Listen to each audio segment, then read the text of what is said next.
Okay, let's do it. I forgot to grab one fairly important thing whenever I was moving all my shit back here.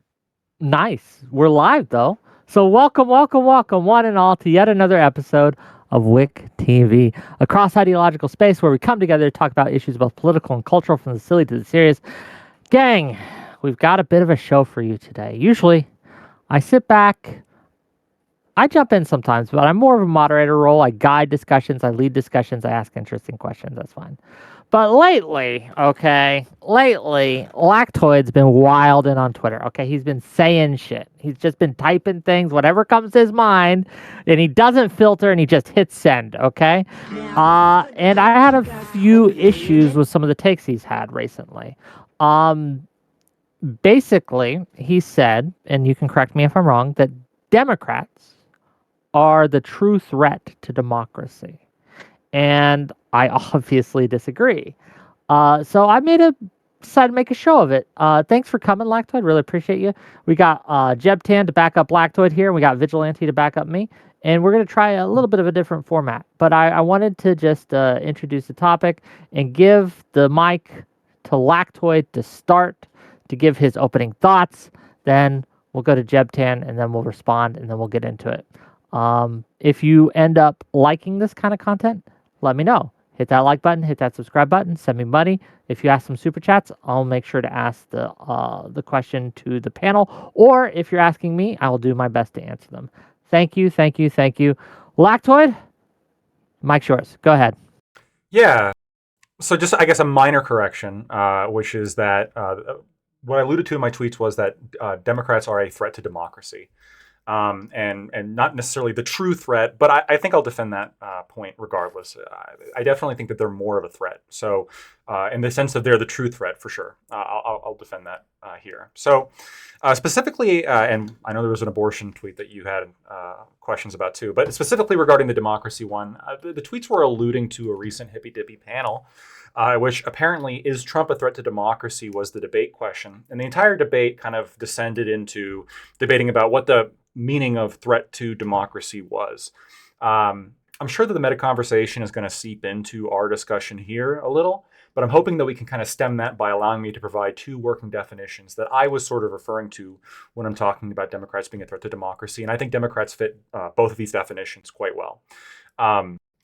So in my view, a threat to democracy can mean either one, organizing or using a system to limit actual voter options and establish legal but oligopolic control, and two, using arguably legal mechanisms to undermine critical elements of the functionality of the U.S. government and the Constitution. I posit the Democratic Party and its allies and subsidiaries fulfill both of these definitions.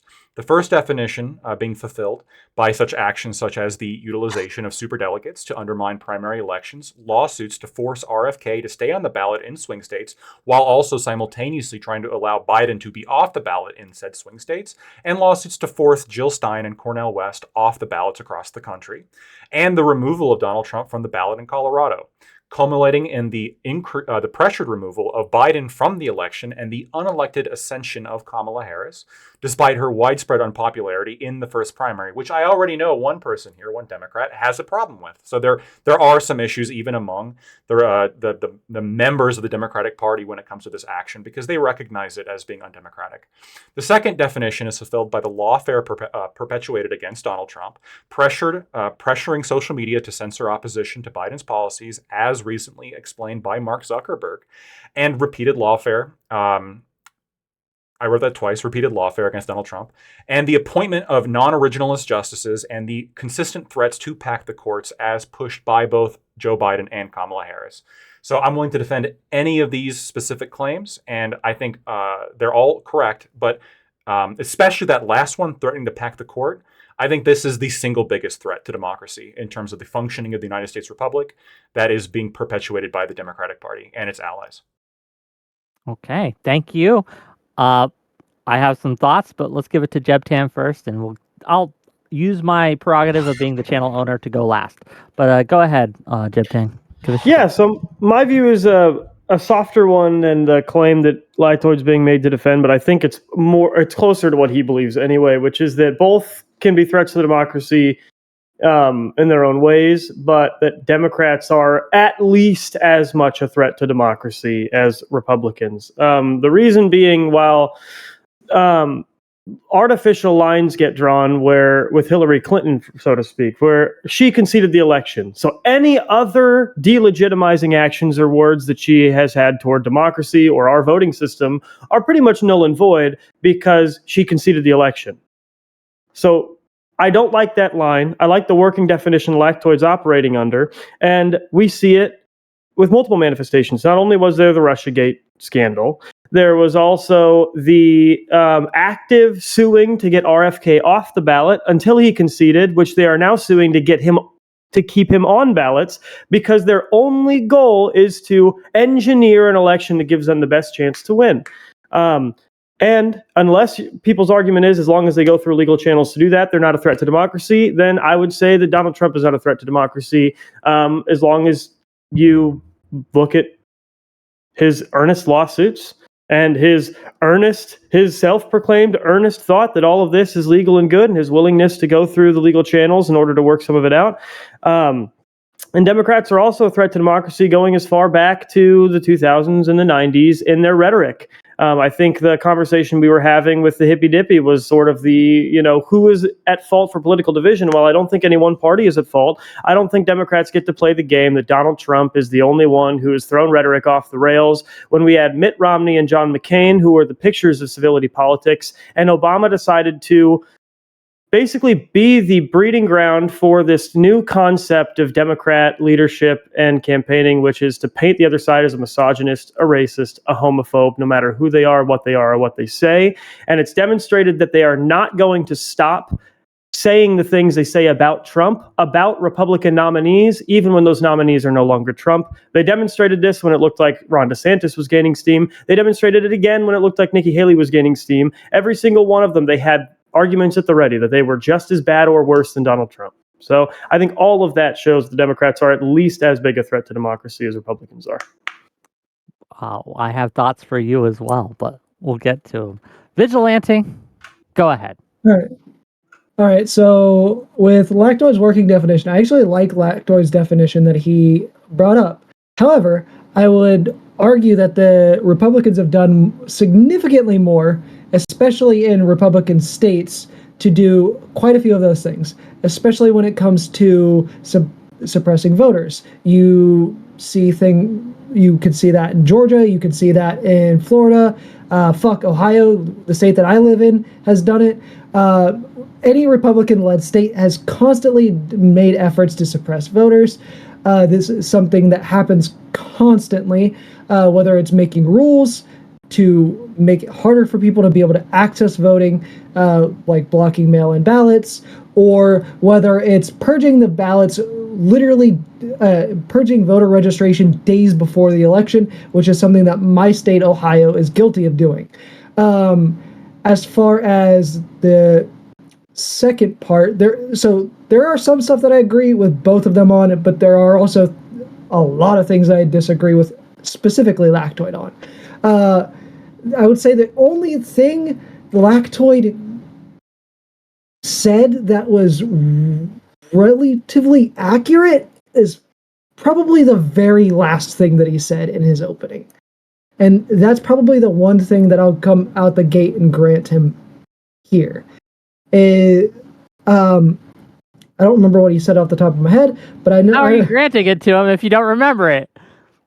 I said it, so it must have been right. I mean, it's. I guess. No, Court packing. No, yeah, the court packing thing. That's what it was.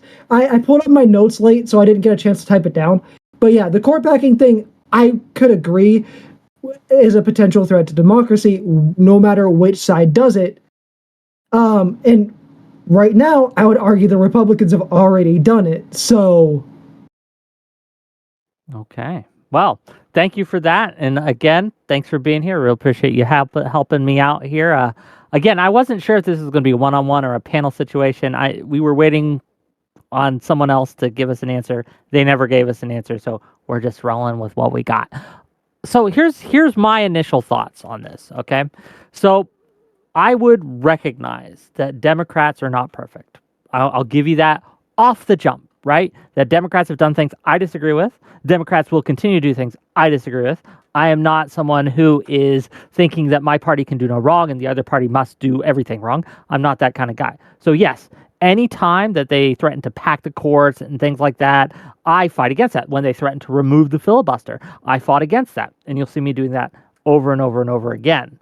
But when it comes to the specific claim that Democrats are a threat to democracy, I take issue with that. I think while, yes, they aren't perfect and they do things that are not the best, when we talk about what a threat to democracy is, it's an action or a policy or a habit of doing things that, if successful, would end democracy or severely hurt or limit democracy. None of those actions that you take, that you said, even packing the courts, would end or severely threaten democracy. In fact, the Supreme Court itself is anti-democratic, but that's by design, right? That is by design. The Supreme Court is meant to be a check on unmitigated democracy. So packing the courts being a threat to unmitigated to democracy just does not make sense. In addition to Jeb Tan's point of Democrats using divisive rhetoric, well, no shit, Sherlock. This is part of how this goes, right? This is part of how politics operate, and there has never been a time where each side doesn't try to cast the other side as the worst possible thing they can think of. Now, what that worst possible thing is changes based on generations, based on the culture and the time, right? But for now, every election season, you will hear two things from the extremists of the parties. The Republicans are Nazis, and the Democrats are commies. That's what you're going to hear. That isn't a threat to democracy. It doesn't limit our ability to vote or cast our vote. When we talk about suits to keep people off the ballot, yes, I agree. That's not good. We shouldn't do that. We should not have tried to keep Trump off the ballot. And to that extent, I think that the Democrats do bear some blame.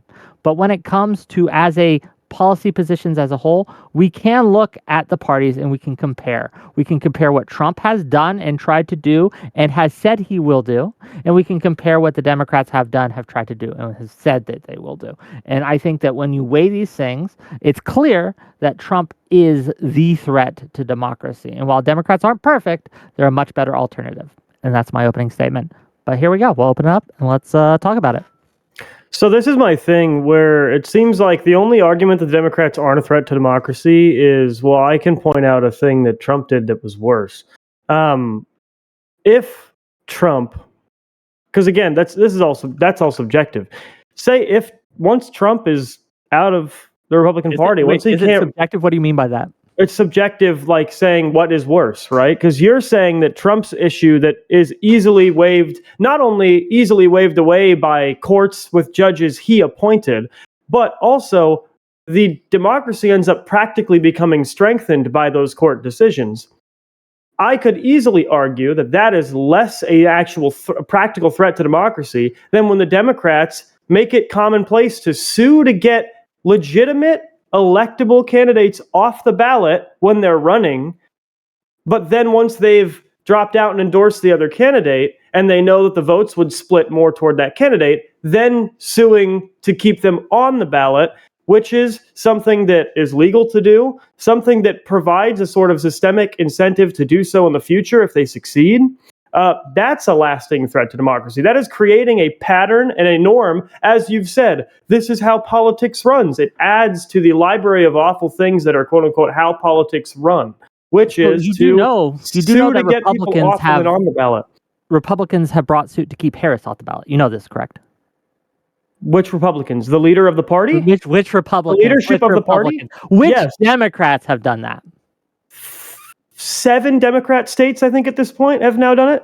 So I understand that that's bad, but this isn't unique to the Democratic Party. This is something that both sides have been doing for quite, like, this is. If the Democrats do it more, if they do something that is a threat to democracy more, would they not be more of a threat to democracy for doing so? You are assuming that they are doing it more. No, Can you show me that they are? these are lawsuits. These are public. There I are more understand. Democrat states that have sued to both get RFK off the ballot when he was running and on the ballot now that he's not, than there were Republican states that sued to get Kamala Harris. Hold on, real off. quick. I'm looking this up. Apparently, there were some threats, but no suits were actually filed. Were there Yeah. any suits actually filed?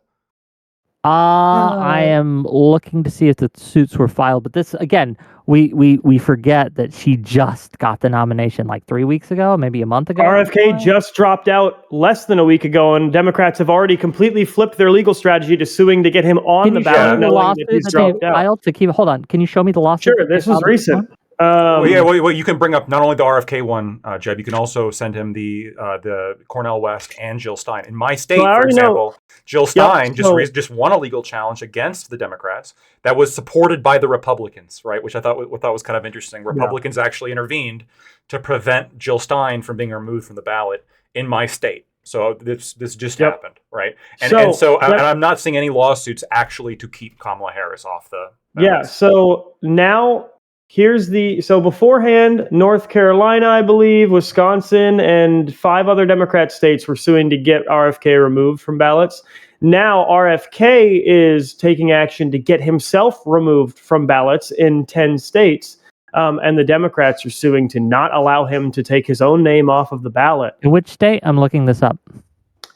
He wants off in 10 states, and some battleground states are saying Yeah, Wisconsin. I'm saying Wisconsin rejected his request to withdraw. According to Wisconsin law, any person who files nomination papers and qualifies to appear on the ballot may not decline nomination. If they're just following Michigan- their law, what's the Michigan. deal?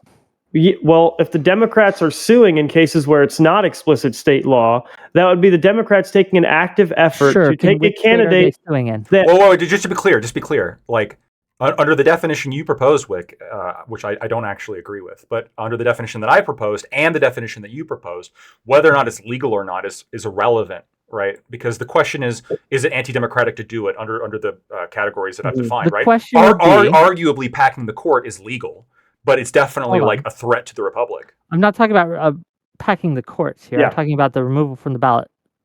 Jeb Tan made a claim that Yeah, the the suits just Democratic got Party launched. has Yeah. sued to keep him on the ballot. But I'm looking at these states, and what it seems to me is that the various states have different laws on their ballots. And for Wisconsin, for example, they have a law. It's specific in their law that any person who files and this is a claim, again, whether that's true or not, this is the claim that they're making, that any person who files nomination papers and qualifies to appear on the ballot may not decline nomination. And if that law has been on the books for a while, is it honest to call it a threat to democracy when they're just following the law that's been on the books for a while? So Sure, okay. it depends. Does that make sense? No, Sure, let's I understand what pretend you're saying. that it didn't It depends who's pursuing it, right? So Sure, So I have number one, organizing or using a system to limit actual voter options and establish legal but oligopoly control. Like legal is critical here. Like if we're not referring to illegal actions here. Okay. Arguably, anybody can sue each other for any reason. Like Jill Stein, for example, the basis for that lawsuit was the argument was that Jill Stein didn't have enough presence in the state, and therefore she shouldn't be considered to be a candidate. Now that challenge was recently shot down, right? Because the law was, I guess, opposed to the DNC on that particular regard. But again, the question is, what effort is being made here? What threat is being made here? Why do the Dems want Jill Stein off the ballot? Because they don't want people to be able to vote for her for their own political needs. That's why, right? That's why they're trying to remove her. Now, that they could be using legal means, just like Eastman argued that he was using legal means during January 6th, right? There is like a legal avenue that you can argue for all sorts of shit that you and I could agree would be like a threat to democracy or anti-democratic, whether it be through limiting voter options or undermining an essential element of the republic. I'm with you that, yes, suing to keep people off the ballot is not something that I would approve of. I think it's bad. I don't think they should do it. Right. Well, this is I wanted to address that. My point here Trump's is that this is not unique to Democrats. No, I know. So I know that's your point, and I knew this would be the point before we even started this. But I just on the examples I've listed out, I just want to point out that the things that I listed out, you have almost agreed that all of them are bad, or you've avoided calling them anti-democratic, but you said like I disagree with them. They're No, not some good. of them are anti-democratic, but the claim you were making and the claim you made is that they are a threat to democracy. And I don't think any of these Yeah. things will end democracy, nor will it severely limit people's ability to engage in democracy. Okay. And Wait, so if when- they literally whereas- can't vote which for is who they want to different- vote Here, for, which how does is there not? different. Hold on. How does that Because not limit they their can. democratic ability? Well, They can here's the problem. The problem here is that this definition, if you want to roll with this definition, I don't think January 6th would fall under this definition because that wasn't It was an actually attempt to overturn people's votes. well, and this is an attempt to remove somebody that people could vote on the ballot. I think the likelihood Yeah. of Do this you understand succeeding. the difference between the two things? No, so you have to look at severity, but you also have to look at likelihood, right? I think that there's a much more concerning likelihood that people are going to get removed off the ballot. I think that there's a much more concerning likelihood that the courts are going to get packed. A lot of people, including myself, argue that this had no real chance of going forward, even if legally Eastman had an argument. And it's actually somewhat legally unclear. The 12th Amendment might actually provide Mike Pence the ability to do what Eastman was arguing that he could do, but there was all sorts of other checks and balances that actually prevented him from going forward with doing that. But when we're talking, I don't have this definition of threat to democracy where it's got to end it.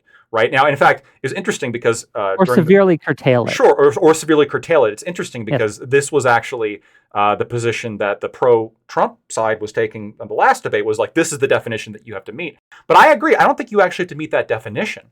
I think that a threat to democracy is just simply, as I defined it, right? It means that organizing or using a system to limit actual voter options, to push to limit actual voter options, right? But Or under that definition, the Supreme So- Court's a threat to democracy. no. So again, Yes, because it's limiting people's ability the definition to- is two parts. The definition is two parts. Using arguably legal mechanisms. Using arguably legal mechanisms to undermine critical elements of the functionality of the U.S. government and its Constitution. The Constitution sets up the Supreme Court. Now, I just want to point out. I want to point out here.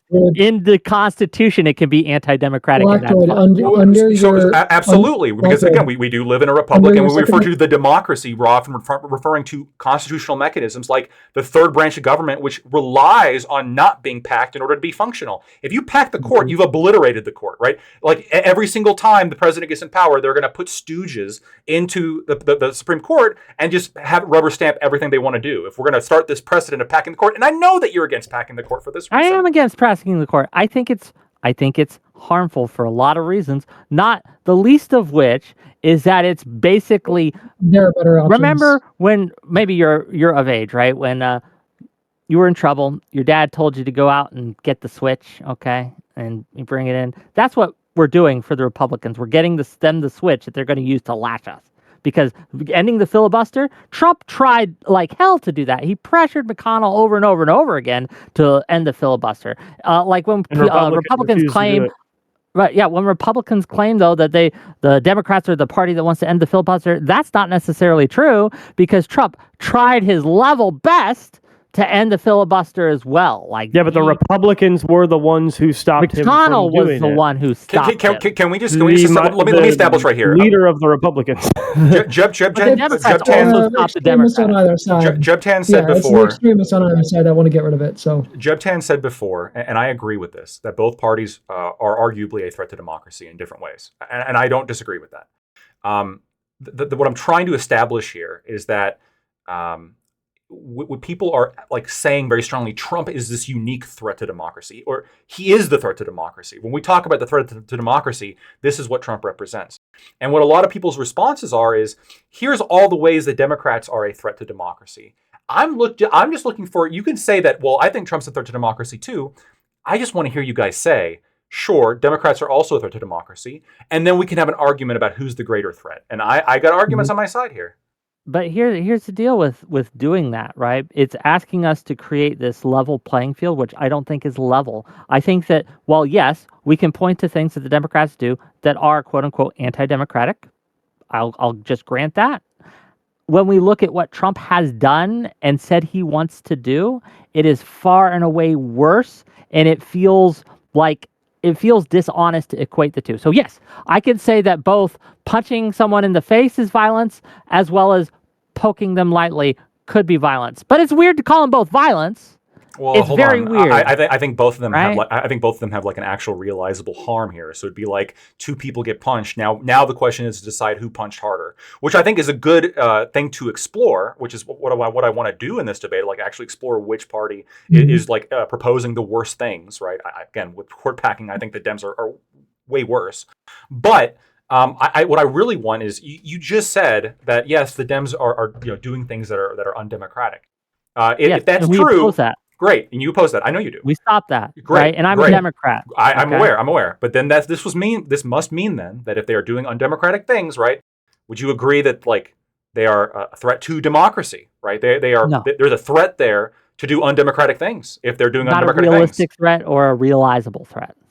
things. Really? You don't think that there's a realizable threat when they are actively suing to remove people from the ballot? I know you don't like that, but how is that not an actual threat when they are currently in litigation to remove Jill Stein from various states? Jill Stein, who ran not only this election, but last election. And there was no issues there in my Does it state. stop someone from voting for them? If they get removed from the ballot, I guess they could write her in. Hey, let's remove Kamala too. You could and then if you wanted to vote for Kamala, you could write her in too. Of course, makes that's a it threat to harder, democracy. Yes, But unless you are arguing that they are actively throwing out, because this was my problem with the Colorado case. The Colorado case where they tried to remove Trump from the ballot, they also said that they would throw out any write-in for Trump. That I think is your strongest case. Wick. But when you look let's at not things, pretend that write-in candidates have anywhere near the same accessibility or fair shot as any other candidate. That's ridiculous. The write-ins. Are we pretending that the third-party candidates have a fair, have a realistic shot here? If their name is on the ballot, they have a much higher chance of getting a higher percentage if they get above certain thresholds, like 5%. Wait. If they get on the ballot, if they get any chance.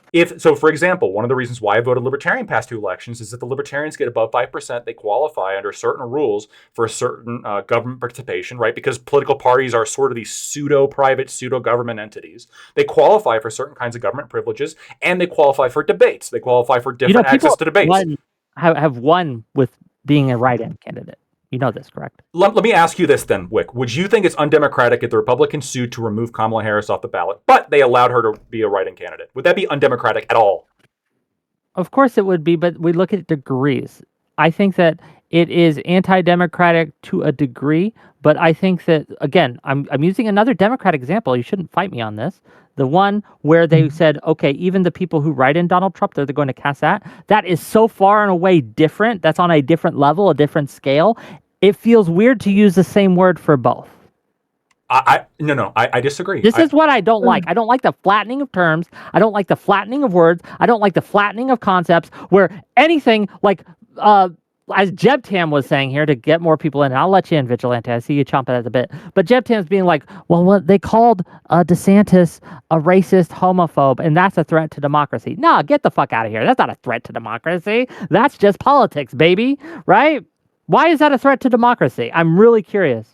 Oh, I can answer that. Yeah, no, 100%. So when Trump was sowing distrust in American institutions, that was considered a threat to democracy. When Trump was the one, they said it was a threat to democracy when Trump would criticize the media. So if it's a threat to democracy when Trump would criticize the media, doesn't matter. We're not having this conversation. Before we get into Trump, just to be absolutely clear here on my position. Yes, I would agree it's anti-democratic to remove somebody off the ballot and then also throw away any write-in votes. But it is undemocratic. It absolutely fits the definition of undemocratic. There doesn't need to be the whole throw away the write-in votes. It is absolutely undemocratic to remove their name off the ballot. When you're a major party like Jill Stein is, like she is, with the percentages that she's getting nationally. Hold on, that doesn't make sense because again, it makes it less likely. The argument you're making is that by taking her off the ballot, so they have to write her in, it makes it less likely that she'll get a vote. Is that your argument? It makes it astronomically less likely that she's going to get a vote. Yes. It literally adds an obstacle. By that same argument, you could say that putting out a huge ad, spending millions and millions of dollars to run a full court press at ads, get influencers in to make these things, makes it less likely for someone to vote for a candidate and therefore is undemocratic. No, because it doesn't put an obstacle in people's way to voting for them. It seems bizarre to me. Like this is like this is clearly an obstacle. But like if we put chains on the door to the polling station, everyone here would agree this would be undemocratic. But I guess you could go get bolt cutters down to No, the hardware let's store, let's and you let's could reflect cut the on chains. You No, could stop, cut the wait. chains. Like you We could. need a The cops concession aren't going to stop you. We need take a concession the here. You're right. Sure. Then I don't know. You also have to Republicans drive to the fucking sure. polling place. Republicans That's get an Kamala obstacle. removed from the ballot. Republicans get Kamala removed from the ballot, but you can still write her in. Is that undemocratic? Yes or no? She never won a primary. Let's just take her off the ballot. No, it's fine. It doesn't even matter. No. Say she did win a primary. Who cares? There's no obstacle being presented here. It's basically a campaign ad. Is It's it undemocratic to remove her from the bottle? You just not said. a You democracy. just said if you can argue that Here. it's undemocratic to Because by your remove someone logic, from the putting out an ad to make Cool. So people you less agree. likely to vote for a candidate is undemocratic. Cool. And I So it's reject not. that It would premise. not be undemocratic to run on removing Kamala from the ballot and to successfully remove Kamala from the ballot. That would not be undemocratic. You're saying. It would be more undemocratic than. It wouldn't be Then a undemocratic. campaign ad? Probably, huh? Hold on. But it would wouldn't be less undemocratic than It- throwing out her vote. it Who wouldn't be cares? That's not what we're undemocratic, it saying. would be You're drawing the anti-democratic. imaginary No. line, throwing out the vote. What you're doing is you're We're flattening the saying- term. You're Hold on. flattening the If term. we- Because it I'm- applies I am here. equating. I'm You're equating. confusing. You're Vigilante, confusing two stop, things. stop. We're having a very direct line of whether questioning it's here. undemocratic or anti-democratic, like it Is is it against the undemocratic? democracy. It is Yeah, it is undemocratic- bad. It is against the undemocratic. democracy here. I'll just cop to that. But the reason I'm bringing this up and the reason I'm drawing distinctions here, right? And I know it's annoying, and I know you guys are annoyed about this, and I see the $10 super chat. I'll get to that in a second. But the reason I'm doing it, right, is because what frustrates me and why I'm picking on your tweet, Lactoid, right, is you're trying to make two things similar that I don't think are in any way similar. Again, there are commonalities, right, that you can draw, but there are so different in scale, scope, and what they were trying to do that I think it does not make sense to put them in the same bucket. Great Let me obfuscation. explain. Is it Let me finish. undemocratic What I'm referring to to, remove Kamala from the ballot? Concede on that. You have to Which- say no. which is more undemocratic. I don't care. Is it undemocratic to remove Kamala Harris I from do, the ballot? and I Yes think or people no? should care. Is it yes or no? There's still an answer whether or not you Yes. care. Yes. It's undemocratic. Why is it not then undemocratic to remove Jill Stein and RFK from the ballot when they were trying to do those? I conceded that it is. You didn't though. You literally said it's the same as Are putting you out not a listening? campaign ad. I said, I just went on this whole spiel that the reason that I'm rejecting this flattening of a term is because it feels weird to use the terms with some things that are totally different in scope. There is a difference between making it a little harder by writing it in. That's not good, but it's different than after they have cast the vote to throw it the fuck out. You're flattening the term too. Are these you not participate in the different? same flattening. Which is worse, Jebtan? Which is worse, a To campaign make ad it, or to removing make a it name so they from the have ballot? to write it in, Here- or here's just the once they concern. do Which is that, worse, to a throw it out? campaign- Which is which worse? is- Answer which the is worse? question. Answer Yes, sir, mine which first. Is worse? I You answered your question about participated- whether it's you- undemocratic. no. It's your turn, Jebtan. You It's your participate- turn, buddy. Wick, Which is I'm wait- worse? I'm waiting. You participated in the same flattening of the term when you said removing someone's name from the ballot is the same as putting out a campaign ad. Did you not? Yes or no? I'm saying that they are the same in scope and concept. That is flattening the term. You are willing to doing flatten that the same to show term you're you accusing us of the flattening. ridiculousness of it. No, It's It's not ridiculous. I'll You're explain. flattening the term the They're, same they're, they're, way. they're completely You still different. haven't answered my question, though, and I'm gonna hold them to it. Jebtan, which is worse? To make it so I'm not the someone one has to arguing write it based in? on we should be playing games about which is Or are you worse. refusing we to should answer be the question, rejecting then? undemocratic I'll Well, let answer. me know. Period. Jebtan refuses to answer the question, which is worse, whether writing someone's name. He thinks it's the same. Writing someone's name. I don't making care someone's about writing- the So which is degree. worse, I care motherfucker? about them being undemocratic. You Okay. are asking me to play I care about scale and scope. sandbox you Nuance created, matters. where we have to decide No, individually. I agree. I agree. Nuance matters, right? But here's kind of what's happening. We're presenting the affirmative position here, which is that Democrats are a threat to democracy. And whenever we go to like present a pillar of the argument or like some evidence of the argument, which is it's not just one piece of evidence; it's like a lot of different pieces that we're all putting together to make the claim that they are a threat to democracy. Every single time, it's like, well, we put forward this. Well, is that really 100% equal to what Trump did? Maybe, maybe not. But we're not. That doesn't get us to where we're trying to go. I'm trying to simply establish that they are a threat to democracy. And then once we establish that, And then the discussion is who's a greater threat to democracy, and then we can see where the scale lies on this particular question. But the problem is we need to establish whether or not what they're doing is a threat to democracy in the first place. Absolutely, it is worse to take a name off a ballot as opposed to run an ad campaign. Specifically because ad campaigns are freedom of expression that private citizens and private organizations get to do, while primaries and ballots are pseudo-government exercises that is supported and funded by the U.S. government, in which people go in, and if candidates meet specific thresholds, which Jill Stein absolutely has, then you fill in, like, they get their name on the fucking ballot. And if you remove someone's name from the ballot, you are absolutely limiting their chances, and you're removing the advantage they get by having their name on the ballot in accordance with the rules. Jill Stein met those rules, and the DNC and their allies still sued to take her off the ballot anyway. So explain to me how it's not a threat to democracy when you have Democratic groups suing to remove Jill Stein, who qualified for the ballot, to remove her from the ballot when she qualified for the ballot. How's that not a threat? Obviously, it's a threat. Are you familiar with the concept of triage?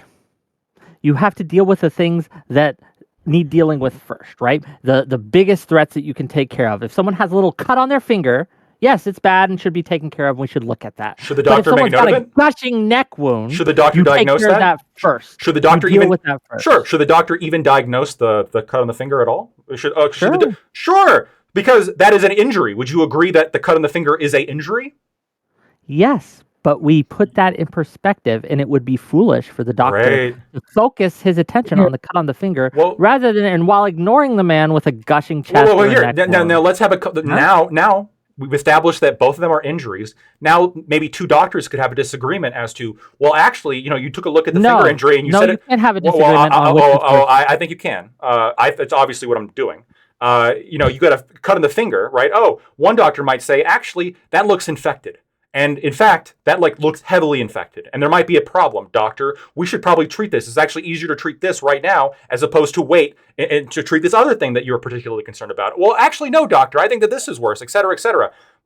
We have to agree. You guys refuse to answer this question. We have to agree. You refuse to answer this question. You've refused to this question. Which is worse? I think, no, I've not refused. Write their name on the ballot. Let me finish. I just answered this. Once they write it down, once they've cast their vote, whether it be to circle in the dot or thing, to take that vote and to cast it out. Oh, obviously that's a little bit worse if they're just a little bit worse. Yeah. If you're throwing away a little bit worse. You know what? No, let's keep playing this game. I think the ultimate worseness is trying to pack the only check on the government's ability to restrict your right to restrict your right to protect your right to democracy. I think it is the worst threat to democracy of any party right now is the Democrats' attempt to pack the court specifically so that they can strip us of our own rights to protect our individual rights. Well, hold on, 100%. That's their stated reasoning. Yeah. 100% I agree with that. Do it for that reason. 100%. As somebody who has in the past actually supported packing the courts, I would say that there are better solutions than packing the courts to do exactly what we want to do and the reason why we want to do that. Agreed. And that's like adding term limits to the Supreme Court. No, not at all. Making it a political body? No, adding term limits. Making it a political body. I don't necessarily know if we should make it a political body because I don't necessarily know if we should be voting in who goes to the Supreme Court. I still think that it should be a appointed position, but I think there should be term limits. Let me take a break to read the super chats. Thank you for the money, gang. Got to make a little money. No worries. $10 from Artemis Fowl. Was Obama removing habeas corpus and jailing whistleblowers a threat to democracy? Are you simply construing democracy to just the mechanisms for voting? To me, that seems far too constrained. $5 from Rabid Wombat. Mere weeks ago, you were upset about every vote in the Democratic Party being thrown out and Kamala being acclaimed the candidate. And now, I'm still upset about it. It's still bad. I think that's worse. The worst thing is it a threat to democracy? Yes. Absolutely. Artemis Fowl for $20. Well, Wick, maybe we can have a panel on comparisons to Trump next week, but this isn't what your stream is about. The stream is about Democrats, not Trump. Maybe you should change the title to compare it to Trump. So I'll answer that. I think that you can't look at something in a vacuum. You have to look at the context around which they're acting and how they're acting and why they're acting, right? And I think that informs us and can inform us and should inform us on how we act and how we vote and what we even focus on. So again, right, now that I've said my piece on the super chats, back to you guys, and I'll let you guys keep arguing. But I have more thoughts. I just don't want to monopolize it. But go ahead. Yeah, when I say the political body thing, sorry, the term limits fundamentally make the Supreme Court a political body. And it's not because I understand you're saying total term limits. So you're saying they're not able to get reelected, which totally, that is the better way to do it. The issue is they can get promised jobs. They're going to get promised jobs now. They're going to get promised positions. They're going to get promised speaking gigs. They're going to get promised all these things that they no longer have to disclose, which they do under the current ethics code of the Supreme Court that they just adopted like last year, that everybody seems to ignore. Now they don't have to disclose any of those things because it has nothing to do with the fact that they're a Supreme Court justice, because it's only going to take place after they're a Supreme Court justice. So boom, they're now immune to any like violations of that ethics code because they can just perform them once they're no longer justices, and then they're not violations of a Supreme Court ethics code. The Supreme Court ethics code that they just established is a little too broad in certain places, but there are certain. I don't necessarily think that they shouldn't be able to be put in. Like if another president wants to put them back in, I think it's more of like, I don't think the Supreme Court should be a lifetime appointment. I think there needs to be I would say like 8 to 10 years maybe, and then the seat opens up and somebody else gets appointed, or the same person can be appointed. That's what I mean when I say term limits. Well, the specific Supreme Court stuff, we can go in the weeds another day on that. Yeah. We can go in the weeds. The thing is, what you're proposing isn't going to actually destroy the functionality of the Supreme Court in the way that court packing would, right? Because if the court becomes if there's court packing, then the court becomes a rubber stamp for whatever administration comes in next, right? Well, that's why that was my point was like, we would both acknowledge that that court packing is bad. There are better ways to do it. There are better ways to handle the issue of the Supreme Court. One of which being just adding term limits. Sure, but Kamala Harris and Biden, both of them, have threatened to pack the courts. Kamala Harris, back in her primary run, she said she would do it, and Biden has said multiple times that he would do it. Now, this is actually relatively unpopular, and there's probably currently, thankfully, some political obstacles to that happening. But what I'm concerned about, especially in the case of, like, let's say, an overwhelming Democratic victory in the election coming up, that those political obstacles get removed, and then the court packing becomes an actual threat, right? And so, it is a threat to democracy. It is a threat to the functioning of the republic. And then because somebody in your chat said something dumb, Wick, so I just have to clarify this. Are you arguing with chat? I'm here, motherfucker. No, I'm not arguing with them. I'm just clarifying something here. As Wick already agreed, if you have a candidate, now Wick agrees when it comes to Kamala, but I would say generally, if you have a candidate that otherwise qualifies to have their name on the ballot, and you have a political organization that is utilizing lawfare to attempt to remove their name off the ballot, specifically to boost their polling numbers, specifically to remove voter choice in order to benefit their party, that this is a threat to democracy. If they also ban the throwaway of write-in ballots, then yes, this is worse for sure. But I want to point out how interesting it is that we're referring to the same party doing both, right? It wasn't the Republican establishment that was trying to get Trump off the ballot in Colorado. Who sued? What member? The person who sued in Colorado? What party were they a part of? Yes. So I'm going to explain how lawsuits work for a second. It is absolutely possible for one political party to find somebody. Was they Republican or Democrat? It was somebody who identified as a Republican. I understand. Okay, right? So they're Republican. It would be like to get Trump off the ballot. Sure, yeah. It'd be like if I lived in Pennsylvania and was a registered Democrat, and then I attempted to get Kamala off the ballot there. Yeah, would this be like a Democrat move, like a Democrat-funded, a Democrat-organized move to remove Kamala off the ballot in Pennsylvania? Of course not. Of course not. This is part of like the lawfare. Part of this is you find moles, you find people who you can use for your political means. Yes, for your political and legal means. This is how this works, okay? And so that's what they did in Colorado. And they did say, as you pointed out, that they're going to throw away the write-in ballots too. That was the Democrats and their allies, right? And they haven't changed because now they're trying to get Jill Stein off the ballot, despite the fact that she legally qualified. Again, I don't approve of that, but there is a substantive difference between these things. And again, I want to draw the audience and both of yours attention to this, right? Like, we can address those things. Those are things we can work with. I'm happy to do so. But until we deal with the man who tried to throw out my vote, who tried to throw out my general election ballot, I voted in Pennsylvania. I voted for Biden in Pennsylvania. And Trump, again, tried through fraud and through violence to get my vote thrown away. And I take that personally. What happened to your Biden vote? Again, I took it personally too. But there's a substantive difference. There's a substantive difference between primaries and general elections. What? Wait, why?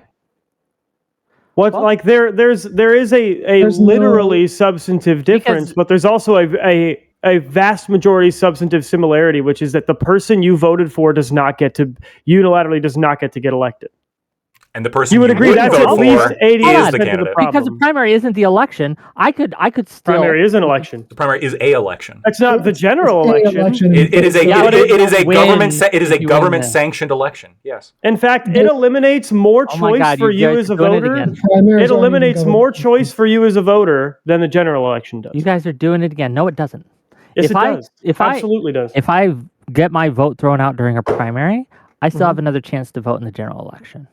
However, if I Not get my for vote that thrown out in the candidate. general election, yes, I can. I can still write them in. There's If no they problem. manufacture a candidate that Hold on. nobody Do you voted think that's for hold on in Jeff, the in the if they throw primary out your vote in election, the general election, when do you get to vote again on the general election? what do you mean? You don't get to vote again do in I the general, just like you don't Of get to vote course again not. in the There's a primary. difference. Primary Wait, election wait. is for The run-up timing- to the election that matters, which is the general election. No, That's just a matter of timing. The timing doesn't matter, right? Like You still don't get to vote for Yeah, your yeah. chosen Yeah, yeah, candidate so ever there's- again. well, no, I could there's still two vote in the general election for Biden if I took it. wait. There's two votes we're I talking still about. could. I know there's two votes we're talking about, like the primary and the general. If you get your Yeah. general vote taken away, then hey, at least I voted in the primary. If you get your primary taken away, then hey, at least I get to vote in the general. Like, yeah. Yeah. I guess. But like, Yeah, and- Either Re- way, re- your person you voted regardless, for can't be Hold on. president. the person that There's you a voted for general was difference undermined, here. right? There's Yeah. there's a substantive difference here because if my guy Yes, loses, one was successful, the other one wasn't. That's the substantive difference. Yeah, one's more likely to happen, which is a term, which Because is something one you're has less flattening, protections as than you the other. say. Yeah, sure. because But when one we're has talking less about protections. flattening of why are there less protections undemocraticness, and less rules and registrations and regulations for Regulations. primaries, right? Sorry, regulations for primaries than there are for general elections. Why do you think that is? Why do you think we have federal laws covering general elections, but we have significantly less? If not, I don't know if we we have do have- any we do regarding have There the are primaries. there are laws. we Yes, do have a lot of federal laws for primary elections. That's There's just laws for wrong. both. What Jeff Tan Yeah. said. Wait, that they which one do you think has more? I don't know why that I don't necessarily think matters. number of laws matters. We have like one Stricter, federal law more serious covering. laws. We have like one federal law covering murder. Does that mean we don't very strictly restrict murder on a federal level? Yeah, are there's you talking there's far more laws like involving like embezzlement Yeah. than there is like homicide, but that doesn't Number mean of that, like, laws understand- could be just as much a result of complexity as it could be seriousness. It's not a measure of how much we care or how much we regulate something, the number of laws. The severity and penalties might be a reasonable thing, but I'm pretty sure the severity and penalties of election interference are similar for both. Also, let's see. severity and likelihood, I think, are two things that need to be factored in, and it's factored in whenever we're evaluating whether or not somebody is a threat, right? Like if somebody has like a 0.000 infinitely zero and then one like chance of killing you, like they're not really much of a threat, even though the severity there is death. But if somebody has a 95% chance of punching you in the face, I think this person is a much So- greater threat. I'm just really And, curious. and the substantive difference here is that Kamala is the candidate, despite the fact That's that she didn't win yeah. the primary. And that's the important thing. Eastman's theory didn't even get off the ground because Yeah. Trump's own vice president said no. Like, Oh, and his own stage justices one, affirmed it. stage His own one. justices affirmed it later. Yeah, too. the whole thing crashed on stage one, right? Compared to Yeah. Kamala, who is currently the candidate. 'Cause And, that's the issue. and they are currently suing to keep Jill Stein off the ballot. Yeah, the concept we're talking about, Wick, is you're frustrated about a flattening based on severity if successful. We're frustrated on a flattening based on the likelihood of success. You're pretending it's the same thing that happened with that bullshit Destiny AJW stuff that Pisco then basically, by the way he reamed Connor, proved AJW correct, which was they were kind of pretending the likelihood of the two things happening were similar, that the likelihood of Trump ending democracy was similar to the likelihood of Kamala basically getting elected. They acted as though there was a significant chance that Trump ends democracy even temporarily, and there's not, because every single time he's attempted to do something, it's gotten absolutely fucking walloped by his own justices, his own cabinet members, his own vice president. Even the people around him will not let it happen. Whereas Kamala, her party wants her assault weapons banned. Let's talk about her party wants her to pack the court. Her party wants Supreme Court justices forced in will restrict our rights to the Second Amendment, which restricts our rights to democracy because we can't defend our own rights. Just said, there's a lot of bullshit that I have to deal with. Sorry, excuse me. So it's going to take a minute. So Lactoid just said, right, that thankfully, right, and I believe this is I'm paraphrasing, but this is a quote. Thankfully, packing the Supreme Court has a lot of political obstacles right now. Those political obstacles are from the Democrats. To be clear, no, the political obstacles are from the Republicans. They are overwhelmingly from the Republicans. Hold on. It's the Republicans. Why? Excuse me?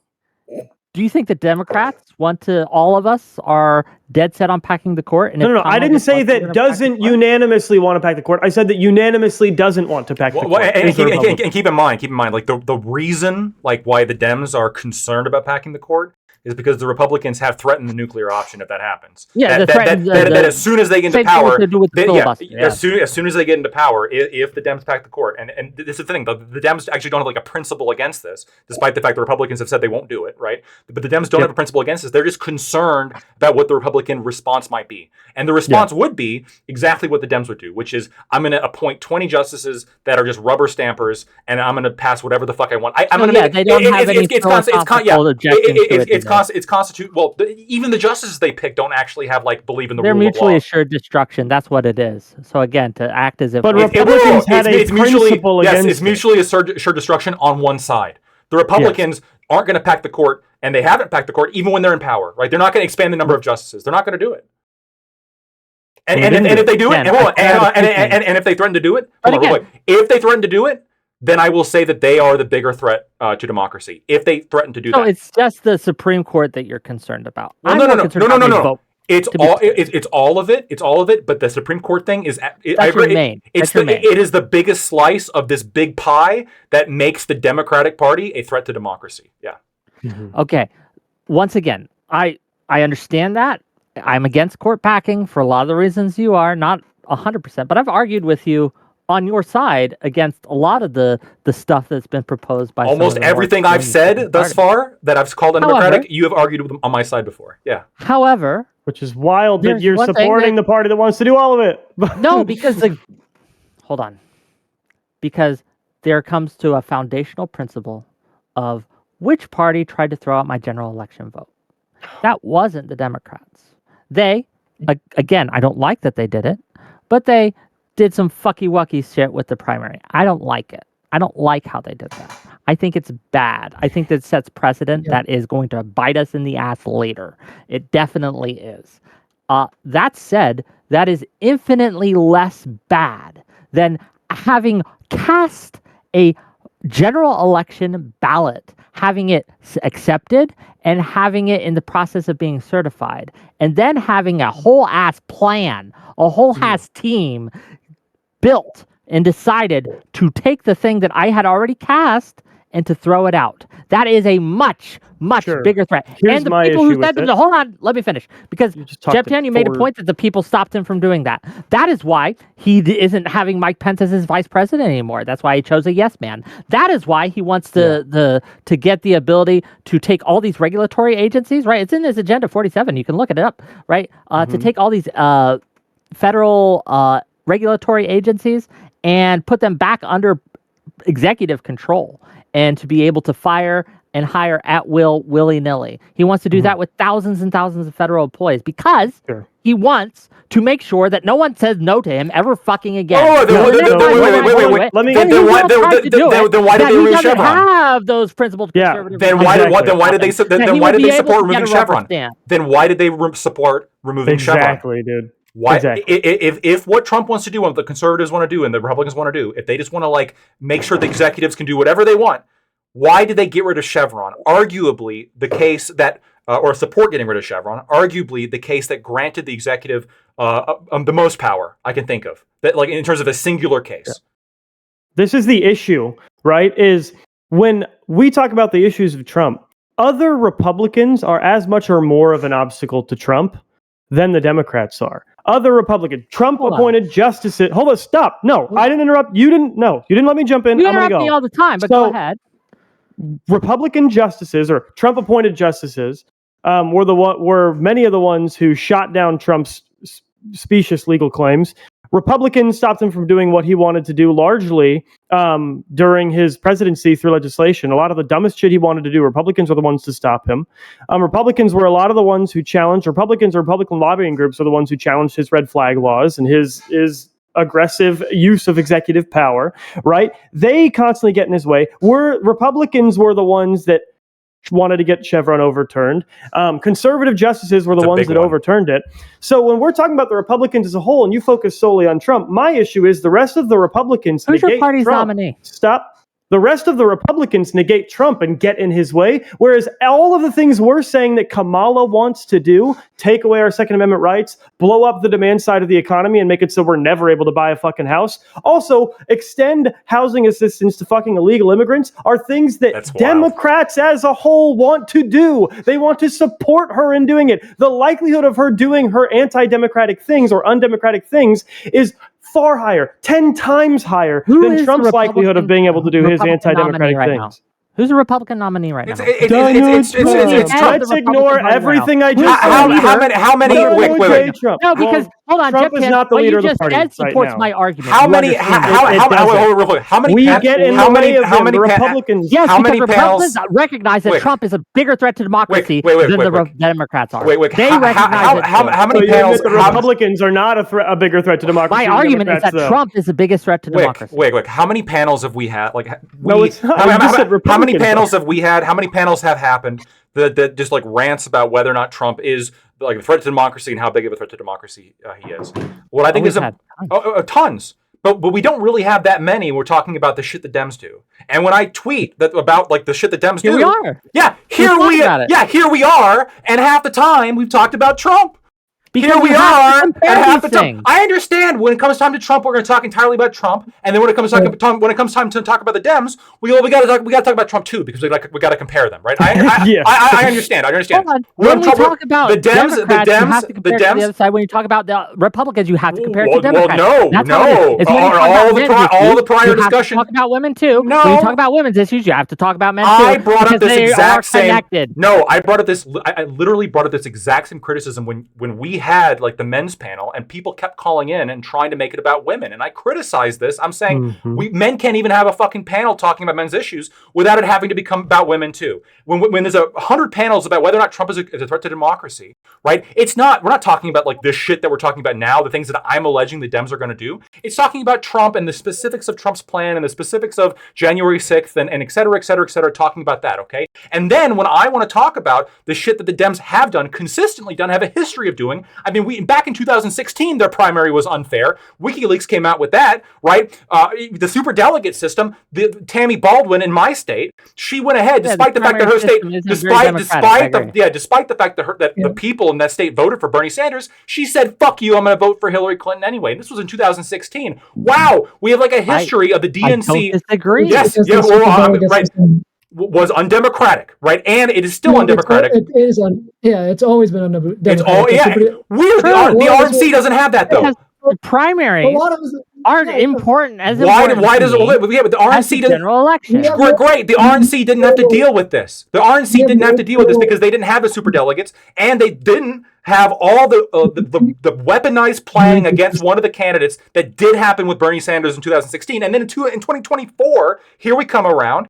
Biden won the fucking primary, and they still got rid of him. I mean, this is happening. This is a There's systemic problem here. Twice in my fucking adult lifetime.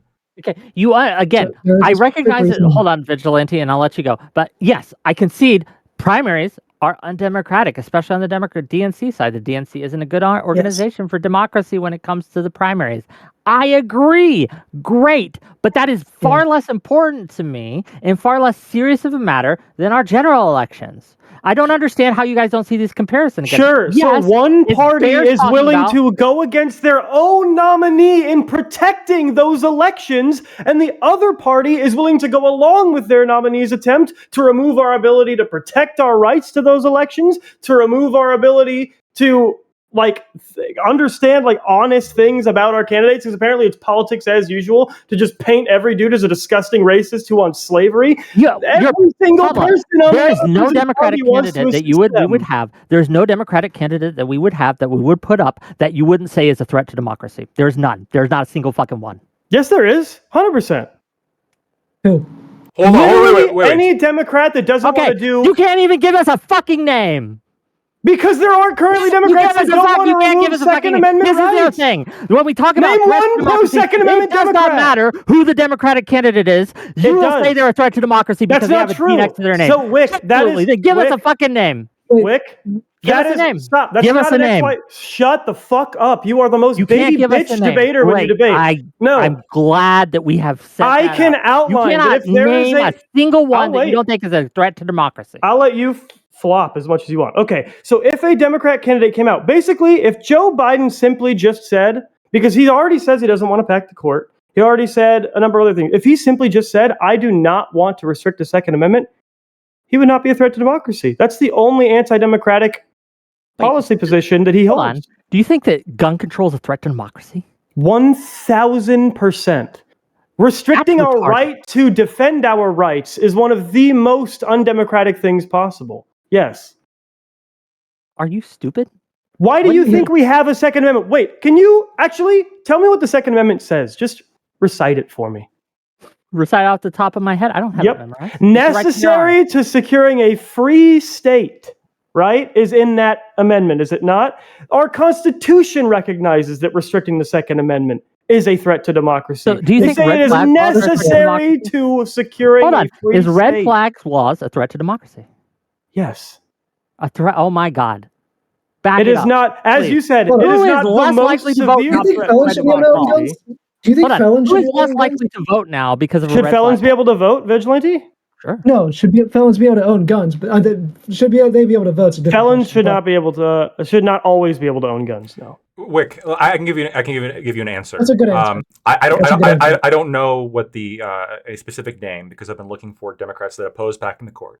But I actually think that you, Wick, would be a pretty democratic choice. I like the And flattery. You know what? I'm serious. The flattery. I love it. I'm serious. You know why? Here's why. So under every point that I've said, it would be a democratic. It would a candidate would not be a threat to democracy if they were not utilizing superdelegates to undermine primary elections, which you said was bad, so you wouldn't do that. That you wouldn't be filing lawsuits to keep people off ballots, which you said was bad, so you wouldn't be doing that. You wouldn't be. You would be elected in a primary, so because you said that it was bad that this didn't happen with Kamala, so you would be elected in the primary. Okay, you're against packing the court, so you wouldn't be doing that. Okay. Right, you're against censorship and pressuring social media to censor people. So you'd be there, and you're against presumably you're against unfair lawfare. And we can get into the details of that. But assuming that you are, Sure, I hated what they did to Clinton during the 90s. you are literally This is why I pointed out. If you want an example of what we expect when it comes to a not a threat to democracy, honestly, it'd be you based on your positions on things. The problem is, here's the problem. The flattery. If Look, the flattery's working. I gotta tell you. I'm sure. But here's the problem. Kamala and Joe Biden don't share your opinions, and the DNC doesn't share your beliefs, and they don't share the quality of Your person that you convictions. are, your convictions, right? That's the issue. Is and there so when are Democrats we could name? They're just not the ones you guys nominate because you guys allow them to play this game with your primary and they don't votes control the and party. with the media shit, and you allow them to make it so no one can get in unless they agree with most of the Democratic platform, which includes massive gun control and other things like that restrict our ability to protect our own rights Let me to democracy. read some of these. Let me read some of these super chats after that, like suck fest. Okay, and I appreciate it. My dick appreciates it. Thank you. But we're gonna read the super chats. I'm gonna pass it to Vigilante. Okay. Artemis Fowl for $5. The Democrats are threatening democracy in order to save it. Don't you see? Is this a commentary on the New York Times shadow campaign article? Thank you for the $5.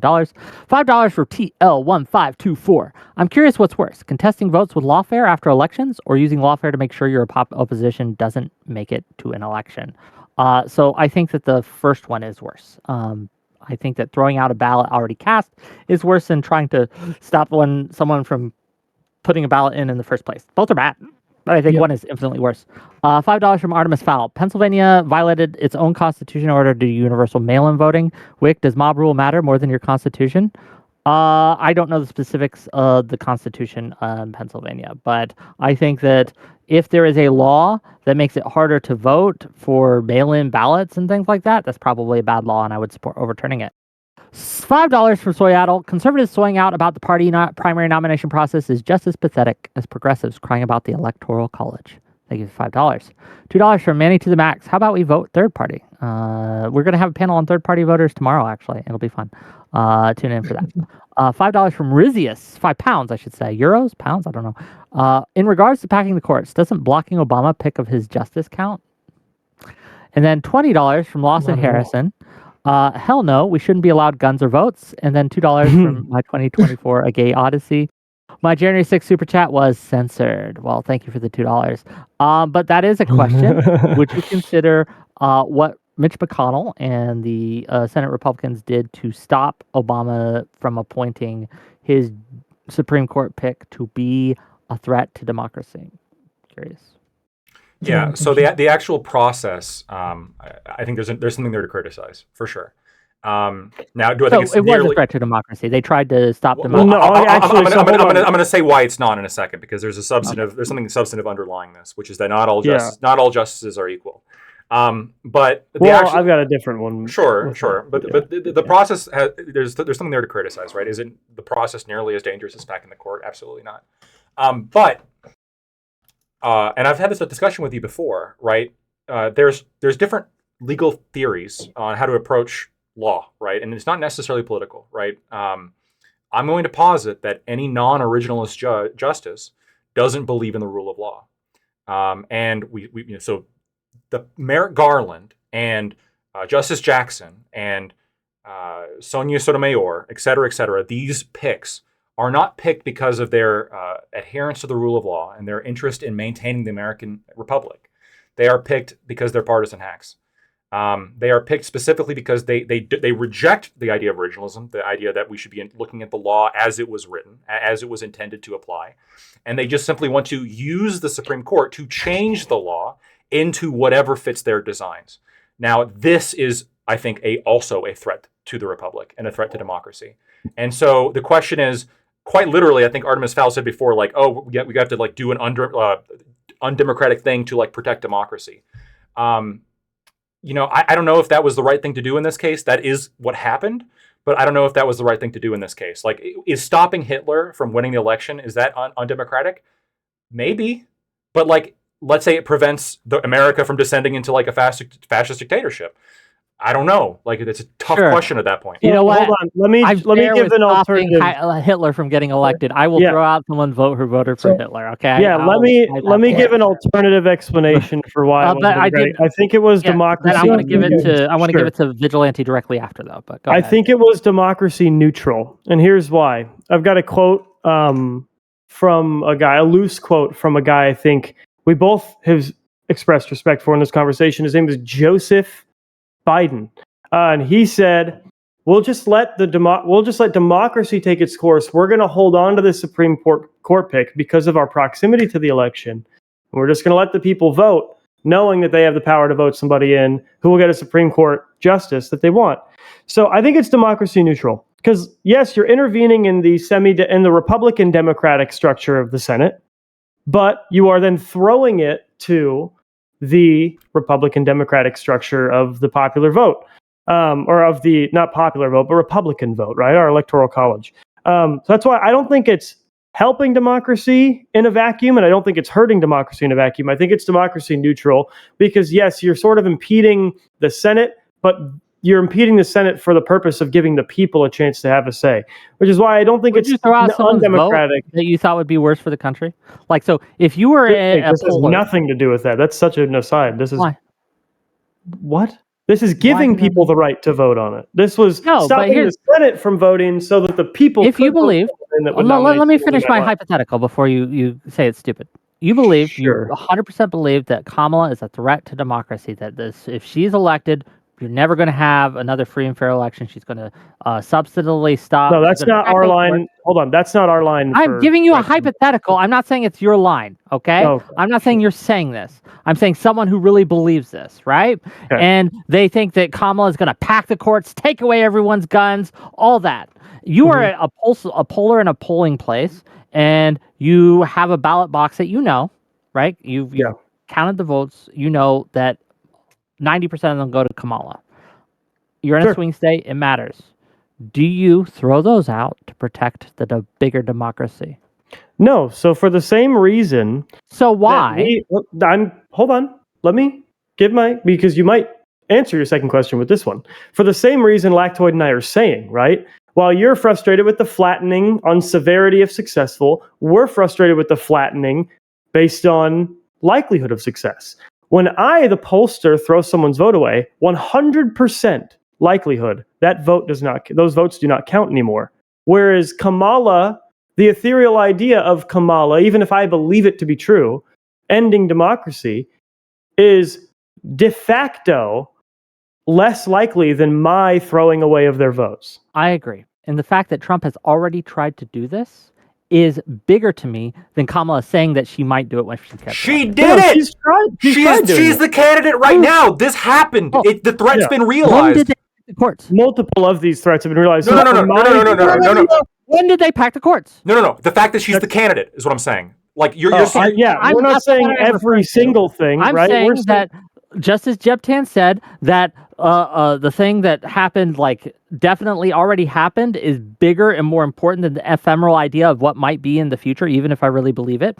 I'm pointing to that to show how, even in that, under those circumstances, Trump is worse because No. Trump tried. Trump tried to do it. Yeah, that's the thing is, but you it don't have to didn't see about happen. what he asked to do. He But it tried didn't to happen. do it. No. But You under saying your that logic, Kamala no, your might logic. do it No. Your logic. in Hold the on. future. You're comparing But she apples. hasn't. You're wrong. It didn't It's the wrong happen. comparison. It's the wrong comparison. Like the court packing hasn't happened yet. That is the threat, okay, for sure. And the fact that they've said they're going to do it, that is like the threat. But Biden was president for 4 years. But Did he do it? no. But Okay. I understand, right? They're threatening to do it. I just said that they didn't do it. But you're saying, well, he tried to overturn the democracy. did right? it. He tried Did to. it. He took a plan No, and he didn't do it. You He s- tried You to just do it and it failed. you just said he tried. Kamala Harris did it. Kamala Harris is currently the nominee. Now I understand you're saying, well, the primaries are different than the general, whatever. Well, sure, you can say that, right? Now, Jeb and I. Oh, so you're we're not probably- talking about packing the courts in this instance. Well, no, right, correct. We're not comparing packing the courts with January 6th. Okay, We're well, that's my point. We're comparing January 6th with what happened with Kamala taking the power away from Joe Biden. That's the comparison that's being made. Well, and and I know that you're also, going to say I- the primary is different. I understand that, right? Well, But I'm also it's I'm more also talking important about than the you're other giving it threats credit to for.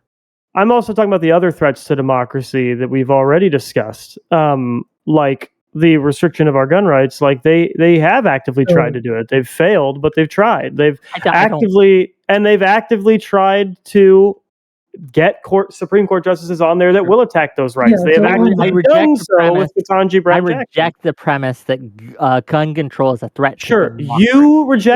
you reject that premise. The founding fathers of this nation, the crafters of the Constitution, and the language of the Constitution itself all disagree with you. Necessary to securing a free state. That is necessary wrong, to I'm securing right. the Simple democracy. I, Sure, you live in a country that presumes their correctness. So I don't give a fuck. Honestly, like in this country, we assume the Second Amendment is necessary to securing a free state. We're a constitutional republic. That is a factual, that is a With their de muskets and their facto cannons. truth in our legal system. They that didn't. They were not able to imagine modern day. you're right. I 100% agree that we are even more capable of defending our rights now with the Second Amendment than we If the ever state were wanted in to history take you because of out, they would weapons take you out. technology. So, first of all, That's not true at all. Vietnam is a great example. A bunch of dudes in fucking traffic huts. in the middle of fucking Baghdad. A bunch of I dudes in appreciate fucking you. huts with No one AK. around you. A They bunch could of drop dudes a in fucking samurai huts drone, with sticks a and samurai pits. missile on you, and you would be gone, you're but you wrong. wouldn't even see them. You're you wouldn't wrong. even know they existed. You're and wrong. You would Vietnam be dead. proved you would you're be in wrong. pieces. Vietnam proved you wrong. okay. As a So- group, as a unified group, people with the right to defend themselves and regular old small arms and sticks and Yeah. pits defeated the U.S. military. Here, so You're wrong. 3 things. One, I'm going to give you an example of a Democrat that actually doesn't support gun bans, which is what you're talking about. Sure. And he's the senator. He's the senator for my state. It's Sherrod Brown. He's been in Congress for a very long time. Yes, he does support some minor gun regulations, but he does not support gun bans. Sure. Which is what you were talking about. So 2, the primaries thing. Unfortunately, primaries are not federally regulated. The parties set their own rules for their own primaries. This is the issue with the primaries that we have. We could definitely probably all agree that the primaries need to have some sort of federal rules. That way, the I don't parties know are if not they setting their do, own. actually. I would say, I personally would say that they do, just because of I do tend to agree with Lactoid, like the superdelegates thing and stuff like that is pretty anti-democratic. Honestly, the shit that they pulled towards Bernie way back in 2016 was probably one of the things that pushed me toward previously being a fucking communist. Well, this is a Destiny talking point. You're going to run into trouble here with this audience, buddy. They say that it was all kosher. It was not kosher. And third thing, so you guys have kind of been trying to build a bridge on a point that we all disagree on whether or not it is anti-democratic. So let me bring something to the table that I think we could all agree that is anti-democratic, that both sides do, and build the bridge that you two have been trying to build, and that is gerrymandering. Would you agree that gerrymandering is anti-democratic, especially under the definition that you proposed earlier, the second definition, Lactoid? Because gerrymandering, in my opinion, would fit under that second definition that you proposed. I think gerrymandering would fit into the first better. Organizing or using a system to limit actual voter options and establish legal but oligopolic control. Sure. Yeah, and for me, it would depend on the manifestation of it, right? Because the issue with gerrymandering isn't like whether or not malicious gerrymandering is anti-democratic. It's whether or not the legitimate, like, should we take away the power to quote unquote gerrymander, which would also take the power to legitimately redistrict in instances where it makes a lot of sense. Right. Like, and this comes in issues because I think it was Alabama, right, that used AI, used a computer to do it. So just cycled through like what makes the most sense, and that ran into some problems at this because of the Voter Rights Act, which I think is a problem. But so I think redistricting is fine. Yeah, redistricting is fine, but like I agree with you that gerrymandering can be a threat. Sure. Gerrymandering itself is anti-democratic, and that's kind of my point. There are ways to fix the issue. I would say what we're trying to get on the ballot here in Ohio, which is the Independent Redistricting Commission, that basically is almost exactly the same thing that California uses, where it's redrawn by citizens that are not actually in politics, is probably the best option that we have currently. But the act of gerrymandering in itself, whether you're doing it maliciously or not, is anti-democratic, and it's something that both parties do. Well, so you think any sort of like redistricting based on populations is anti-democratic fundamentally? I disagree with that. Well, and also vigilante, real quick, vigilante. I don't think we should call it undemocratic, because like that's like leveling things. Like when Trump did January 6th, right? That's the only thing that should be called undemocratic. Everything else we got to use a different word for.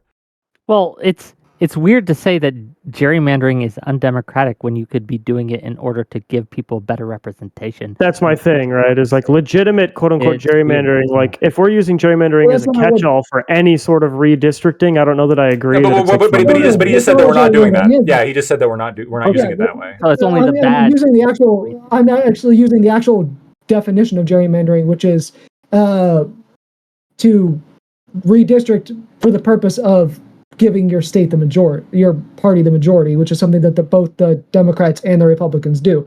There's a difference between actual redistricting and gerrymandering. Sure, that I can agree with. Yeah, no, 100%. And by the way, I'm comfortable like saying that what you just described. Sure, that's a threat to democracy. I don't. I think that's gerrymandering solely for the ability, like, for example, to like a get your lot of party to people will win? say like voting ID is a threat to democracy, and I mean, no, not I- really. I wouldn't say voter IDs. Wait. There's an argument to be had about that.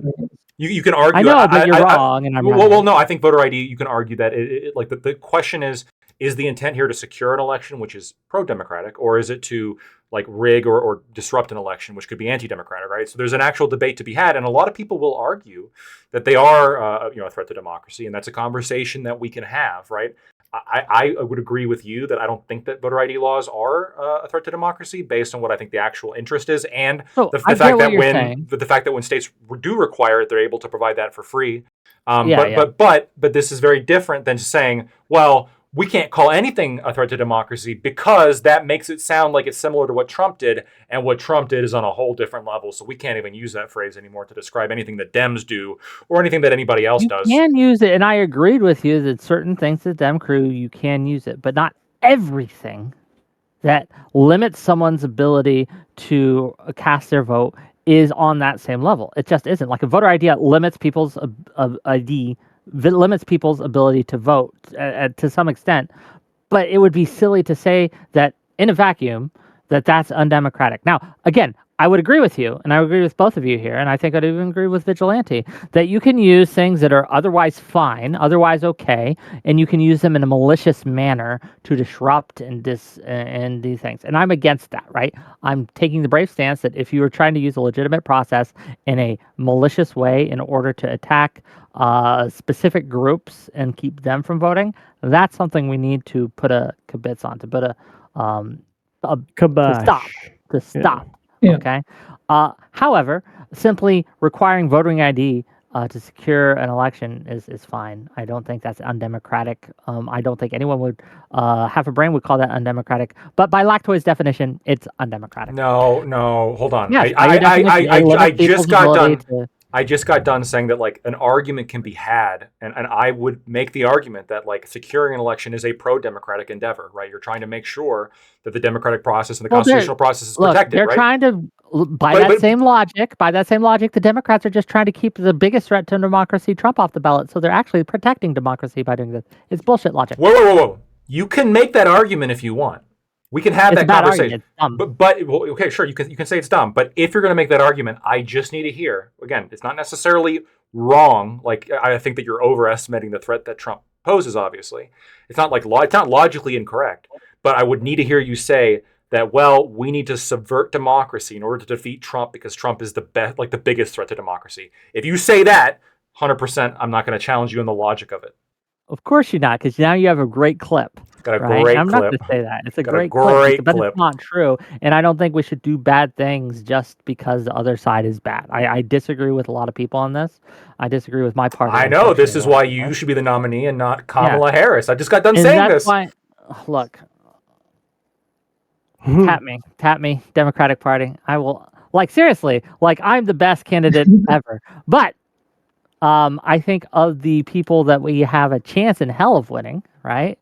I think that when it comes to protecting democracy, I think Kamala is the choice here. I think that when it comes down to it, I know you guys complain a lot about me making these comparisons to Trump, but that's the choice we have today. That's the choice we have. We have two. We have Trump or we have Harris. That's it. Like, you could write third party if you'd like, right? You could cast a write-in for me if you'd like, but there's no way that's going to win. It's just mathematically impossible, statistically impossible. So by that logic, the duopoly, the dual party system, the fact that we only have Democrats and Republicans could be construed as a threat to democracy. I just don't think it is. I don't think that that's how people think of the term, and I don't think that's how we should use the term. I think Sure, but we also I don't think think- people do think that people think of the things the Dems have been doing as undemocratic.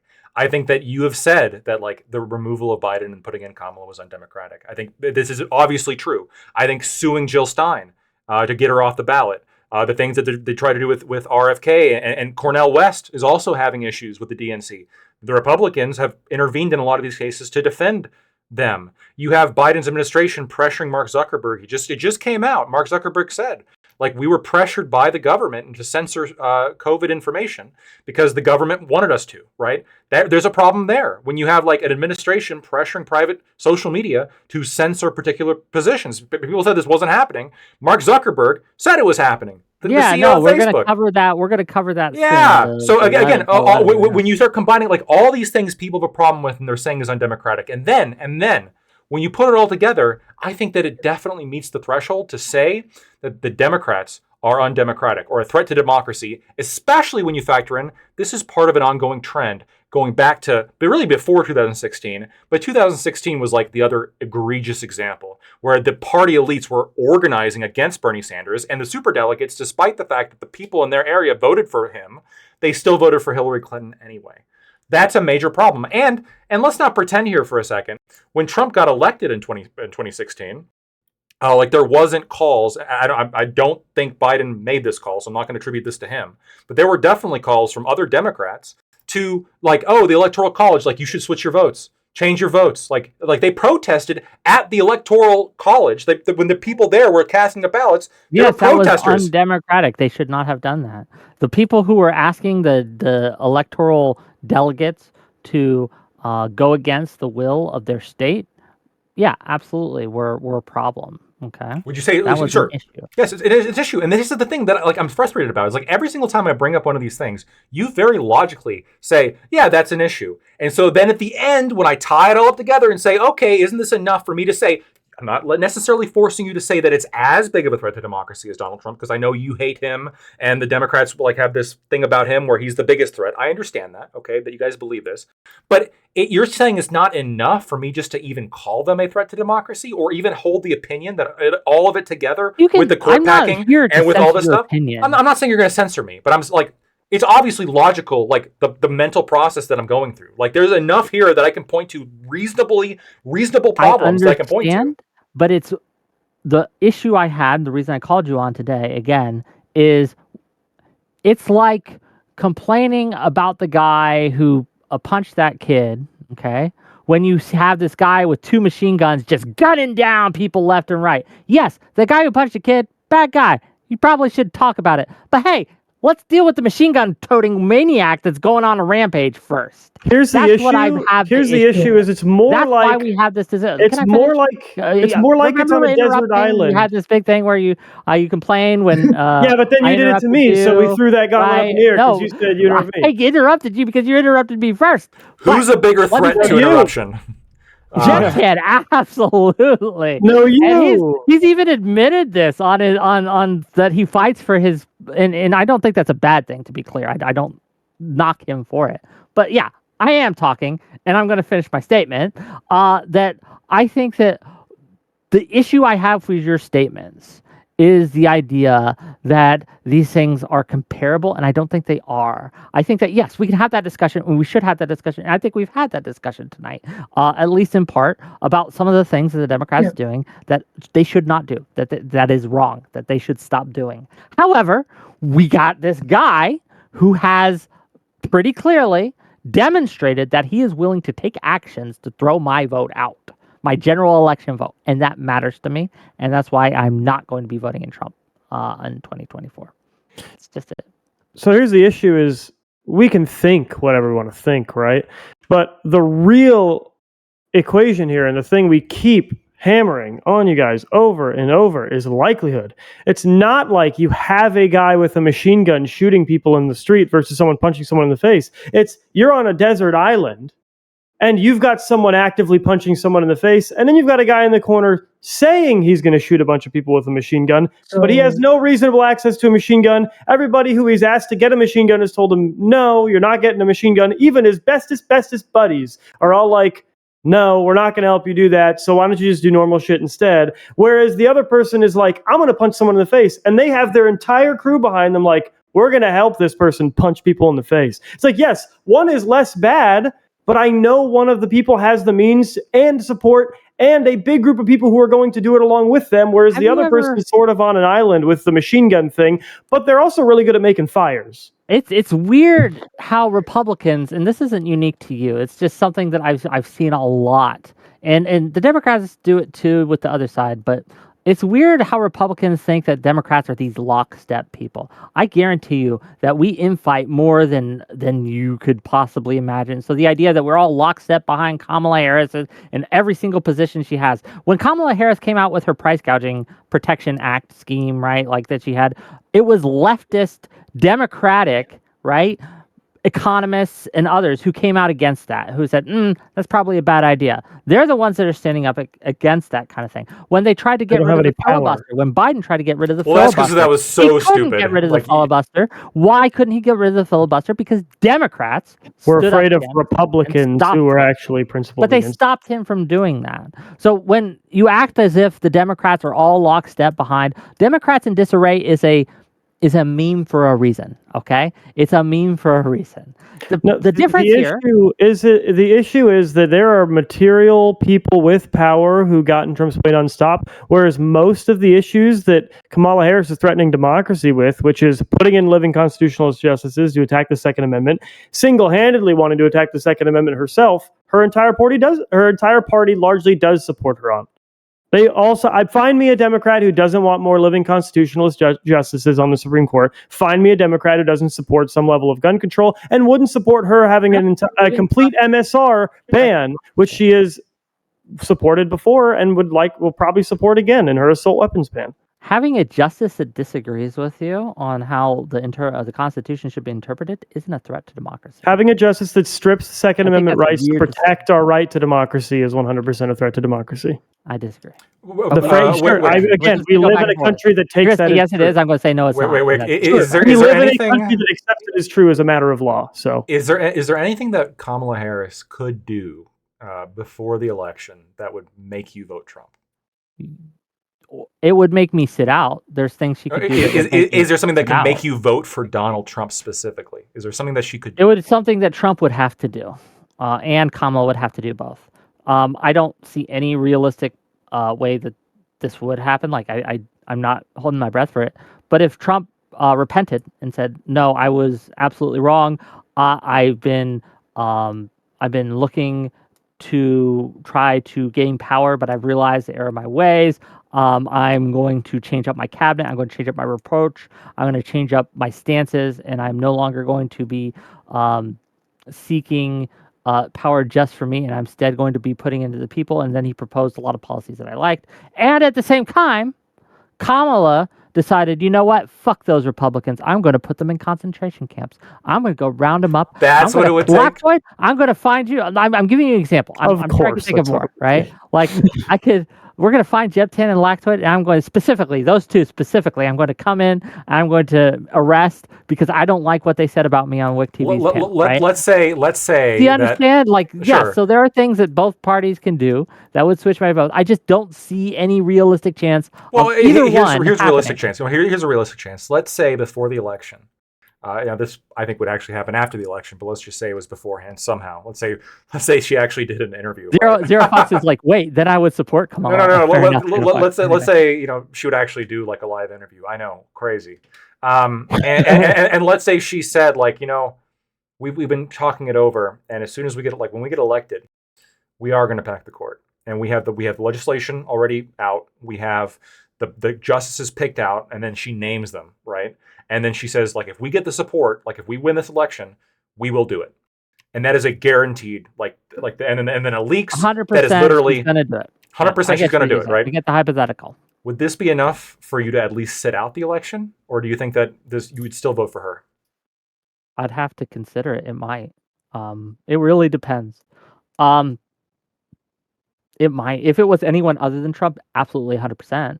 Like if it was anyone other than Trump, like if Nikki Haley was in the Republican nominee slot, right? Or if DeSantis was in the Republican nominee slot, then yes, I would actually switch my vote at that point. But and again, people call this Trump derangement syndrome. I don't think it is. I think it's just honestly viewing his character and his actions and taking that into account. That if Trump, if Trump wasn't on the ballot, then yes. But here's the thing about packing the courts and things like this. This is something that they threaten, but it's much like when George W. Bush threatened to make abortion illegal. He said that to get elected to play to certain positions. I never really believed him. A lot of people never really believed him. And in fact, a lot of Republicans have felt disillusioned because they felt that this is just something Republican politicians said. I think that the packing the courts thing is just something they Worst say example, though, because then that actually happened. To appease the shills like Pondering Politics. Wait. He gives me $10 to say, right. before you end the stream, ask Jeb Tan where he stands on Trump immunity. Also, did John Adams and Jefferson threaten democracy when they changed the size of the court before and after the election? Yes, like it is an oversight. It is an oversight of the Constitution that a hard limit is not put in there. It is a problem. It is a flaw, and it can allow for the destruction of the republic very easily. It's a problem. Sure. So are you actually asking me those questions, or just acknowledging that I'll just you ask wanted Jeb you to? Tan where he stands on Trump immunity. I'm Sure. So Trump's immunity is reinforcing something that I think even Democrats told me before, which is that presidents generally have immunity of their official actions. Josiah and Destiny are fucking deranged on what they believe Trump immunity does in terms of making him a god king above reproach with ultimate power. It doesn't add any power. It doesn't give the president more power to do things. It just makes it. It just affirms what we already were pretty certain existed. And a good example I'd love them to chew on is name me one situation where it is easier to criminally convict somebody than it is to sue them. We, in every form of law, have a higher burden for criminal conviction than we do for civil liability. But for some reason, they think with the president, that's flipped. They accept that he's immune to civil liability. There is no standard high enough for him to be held civilly liable. But there's a lower standard for criminal conviction. Doesn't make any sense. Our entire legal system is built on the idea that criminal convictions are harder to get than civil liability. And so when the Supreme Court justices are looking it over, I was not surprised at all that they found that the president, who we already know is immune to civil liability, is also, for the same official acts, immune to criminal conviction. Okay, Josiah, I hope that answered your question. Fair enough, but I'm not, here's the thing about these things. I got opinions, but I'm not a lawyer. So keep these opinions, again, in the context that they're given. So I hesitate to weigh in on this too hard. I am, and I read the whole case, and I took notes. I won't weigh in on it too hard. I don't like it from a conceptual level, but I don't know enough about the law to really give my opinion too strong. So there you go. It was written by Roberts, so it's tough to understand. He's not the best at writing. I'm sorry. Alito's much better. Fair enough. But okay. I think I want to give Vigilante the floor more. I feel like I've talked over you, buddy. Okay. No, you're good. So go ahead, Vigilante. You had some stuff. So give the stuff. All right. So I'll address one of the things that you guys both kept saying earlier, and it was referring back to the Trump stuff. So I'll focus more on the Trump stuff because that's kind of where my thought process was going into this, anyways. You guys, neither of you really see anything at all where Trump could become a genuine threat to democracy in any way, shape, or form, even if he becomes elected. I think they're both threats. I think they're both threats. I think they're both current threats. I think, yeah. Yeah, he certainly could and is a threat. I just think the same way that you guys are balancing potential severity if successful, I am balancing likelihood of success. And likelihood of success matters more, right? Because severity doesn't matter if something doesn't happen.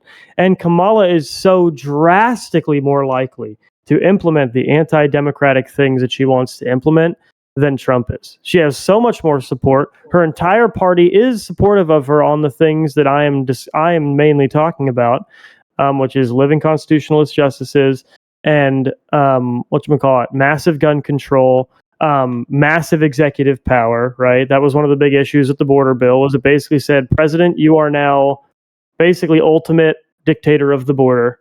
And so I just think it's way more likely that she gets things out of hand in the next 4 years than Trump does. I think Trump, my favorite thing, I'm not voting for Trump. My favorite thing about a Trump win is the fact that he won't be able to run again. I'm not voting for anybody for president. Okay, so you're sitting it out. We're actually going to have a show tomorrow on non-voters and double haters and third parties. So if you guys are interested in that, tune in. My issue is that the Democrats have such a profound lack of principle that regarding like using policy as more of a carrot on a stick for election than actually to better the United States, that they will just infinitely throw free money at people nonstop every election to make it easier for them to implement the anti-democratic things they want to do. So subsidizing the demand side of an overheated economy that desperately needs supply side intervention is 100% horrible. It's going to be catastrophic to the economy. If I was in a swing state, after Kamala announced the four policies she announced, want to deregulate on federal level zoning laws. You know that, right? No. They do not want to deregulate zoning laws. That's they what they keep saying. No. They want to force states to comply with federal mandates on their zoning laws. That is not deregulating zoning laws. They want to strip power from the states to handle their. No, stripping states of the power to handle their own zoning laws. Stripping states the power to keep homes from being built when otherwise they should. Sure. And you can incentivize states to do it. She doesn't want to do that. She wants to throw free money at voters so that she can get elected over and over again, because she'll keep throwing free money into it. Prices will continue to skyrocket. The problem will never get solved because we're already building, by the way. The building is already being taken care of. Building as the source of new homes has skyrocketed. It's at record highs. The issue is sellers can't sell their homes because rates won't go down. And if you subsidize the demand side of the economy, the rates will never go down. There are two ways we have to control the money supply: fiscal policy and monetary policy. One side of that, fiscal policy, is the president and the legislature's job, and they refuse to stop fucking spending. I said this when Biden passed $6 trillion worth of spending bills at the beginning of his administration. So the Fed has to sit here and say, cool, we have to continue to not raise rates, even though we plan to, or not lower rates, even though we plan to 3 times this year, because the government will not fucking stop overheating the demand side of the economy. And so we'll never get prices down, and they'll keep throwing free money saying, guys, we're doing all we can. And they can keep doing that so that they can get through the anti-democratic stuff they want, which is massive subsidization of illegal immigrants, massive attacks on the Second Amendment, and eventually cramming the court full of living constitutionalists who want to rip apart the Constitution. Okay, $10 from Pondering Politics, and he DM'd me this because it wouldn't go through on Discord, so or on Super Chats. So it's got a bad word. Please get an slur, censored, F slur, N slur. I mean, you don't know. He could say this. I'm only 2 or 3 of those slurs I'll have. Let's get to what he actually said. Please get an answer about the Adams-Jefferson example when they each changed the size of the court before and after the 1800 election. Did they threaten democracy? Didn't hear Jeb Tano or Lactoid answer it. I just said yes. He said it really, he said it really directly. He said it's probably, it was an oversight in the Constitution to not have a limit. And I will, I'll even bring up another example, which is FDR. FDR, he didn't even succeed, but he sort of succeeded just through the threat, right? Without actually packing the court, he was able to compel the Supreme Court into alignment with his policies, especially the early part. And then as time went on, he was able to put in just the political hacks that he did to get a lot of Supreme Court decisions that were favorable to his policy agenda. And arguably, I don't even know if it's arguable at this point, one of the worst Supreme Court justices, or one of the worst Supreme Courts of all time, right? This is the court that brought us Korematsu, which put Japanese people in camps. This was the court that brought us Japlinsky, where if you call a cop a fascist and you get punched in the face, well, you kind of deserve it because, hey, them is fighting words, right? And then and Filburn, right, where all of a sudden interstate commerce means everything, right, including things entirely within one state because it affects the price everywhere, right? And you see a trend of the court just giving whatever it wants to the federal government because of FDR's power.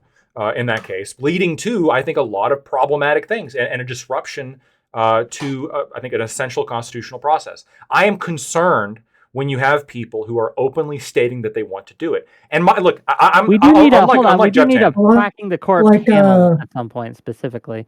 But he said he had one more point in this. Yeah. One more point. Unlike Jeb Tan, I am going to vote right now. I'm going to vote just for president. Okay, well, I'm going to vote for president, right? And it's going to be between Chase Oliver and Donald Trump, right? It's probably going to be Donald Trump, just to be clear, leaning towards that at this point.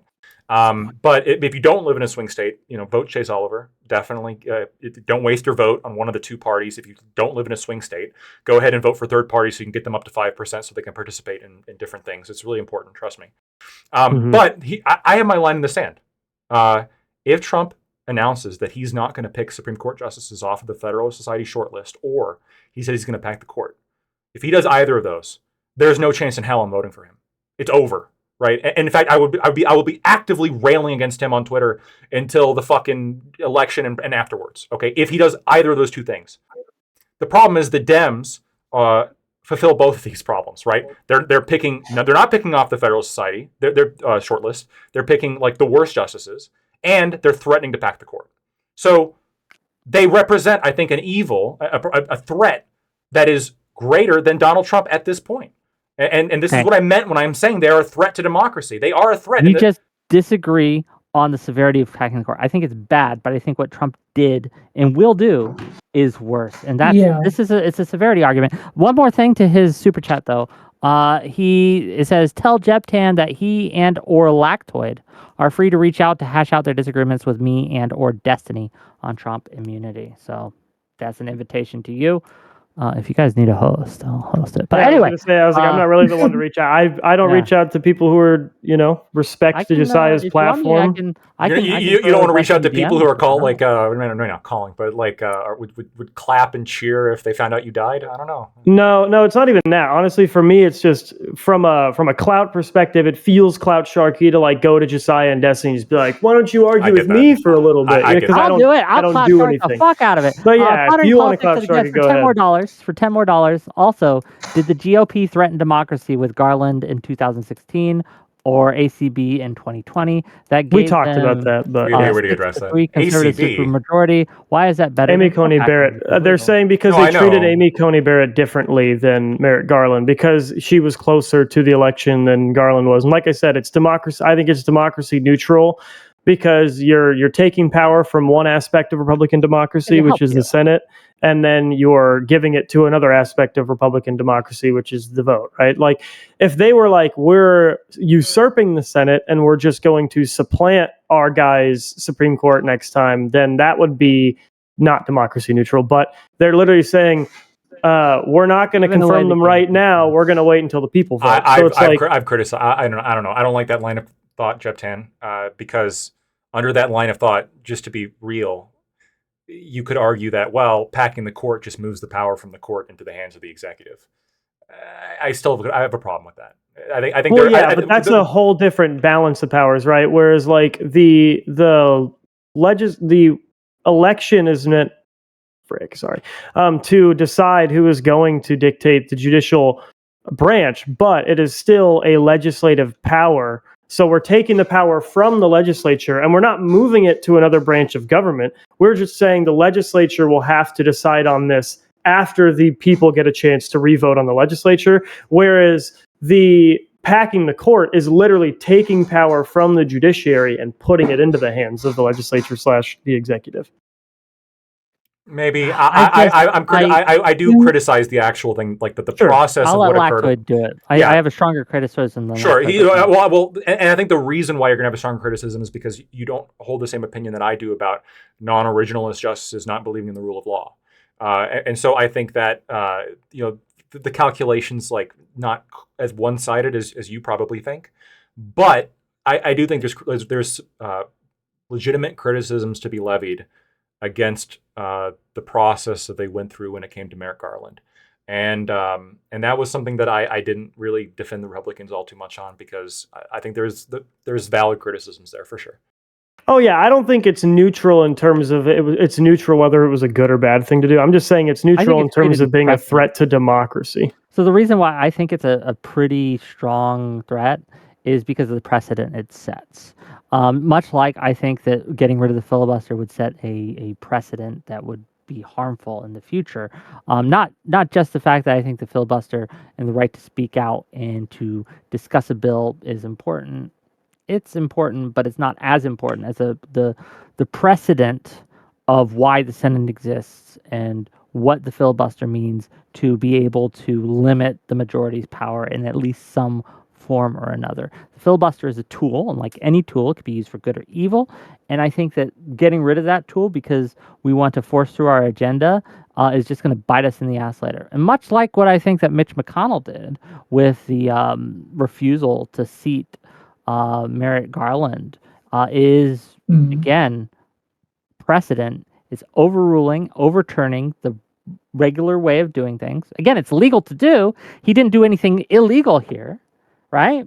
But he did something in such a way that was malicious in order to keep the people who voted for Obama from getting to allow him to appoint the justice that he wanted. They used lawfare, okay, in order to stop a democratically elected president from appointing the justice that he wanted. And that is just as bad as court packing. Just as bad. And the fact that you have if you have problem with one and not the other, I think is a problem. It's not. Well, it can't be just as bad because like one is temporally limited, right? Like one can only happen in very specific circumstances, and it's limited. You can't you're not going to do this with the entire court. But with court packing, like if let's say I come into power and I'm going to pack the court, I could put 20 justices, completely shift like the court entirely to just be my sycophants. Like lactoids, before we know it, it's going to be unconstitutional to tax anything. I'll give it to you. Fair enough. Fair point. You're actually right on this one. But it is still pretty fucking bad. And it's not democratically neutral whatsoever. It was absolutely a shot across the bow of people's right to appoint or to pick a president that would appoint the justices that they felt would best represent them. You might not like the justices. They're not on their Federalist short list. They're not on. They're a threat to democracy, those justices, which is like the complexity of what I'm. Yes, I think they are, and that's the complexity of what I'm dealing with here. They are through the democratic processes. They are putting in people who will unravel the democratic processes. That's a tough question.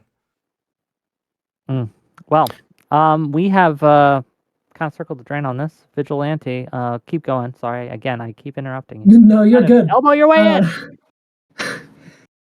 So you guys were basically saying that you don't necessarily think that there's any way that Trump could successfully subvert democracy. Like it's not. So we both said he's a threat to democracy. Well, you're saying that it's more likely that Harris could do it through like packing the courts or anything like that. She's already done it to a substantial degree when it comes to like becoming the candidate without winning an election. So there's a precedent there. But go ahead. So there are certain things that are within the ability of the president that most people tend to forget when we have this conversation. That I think it's significantly more likely that Trump would be to try to abuse than most Democrats would even try to use in general, unless it's an actual emergency, like martial law. So when we talk about, when Trump has sat here and made comments like he wants to be a dictator for a day, sat here and makes comments about how the immigration, the stuff happening at the border is an immigration crisis, and he wants to be able to just immediately deport all of them. The only way that he would be able to do that is through declaring martial law. He said he's going. He said he's going to initiate the largest deportation operation in history. Yeah, he didn't say he wants to deport all of them. That wouldn't necessitate martial law. In fact, if I'm not mistaken, didn't he specifically say that he's going to exempt like certain groups of illegal immigrants? Like if they, he said he's gonna. He only specifically said he's going to mass deport violent criminals and then criminals. Who decides who's a criminal? Anyway, €5 from Rizius. the law does. The banning of, well, Trump is the law in his mind. The banning of Garland more or less led to the Dems wanting to pack the court. No, it seems more like karma if they do pack the court.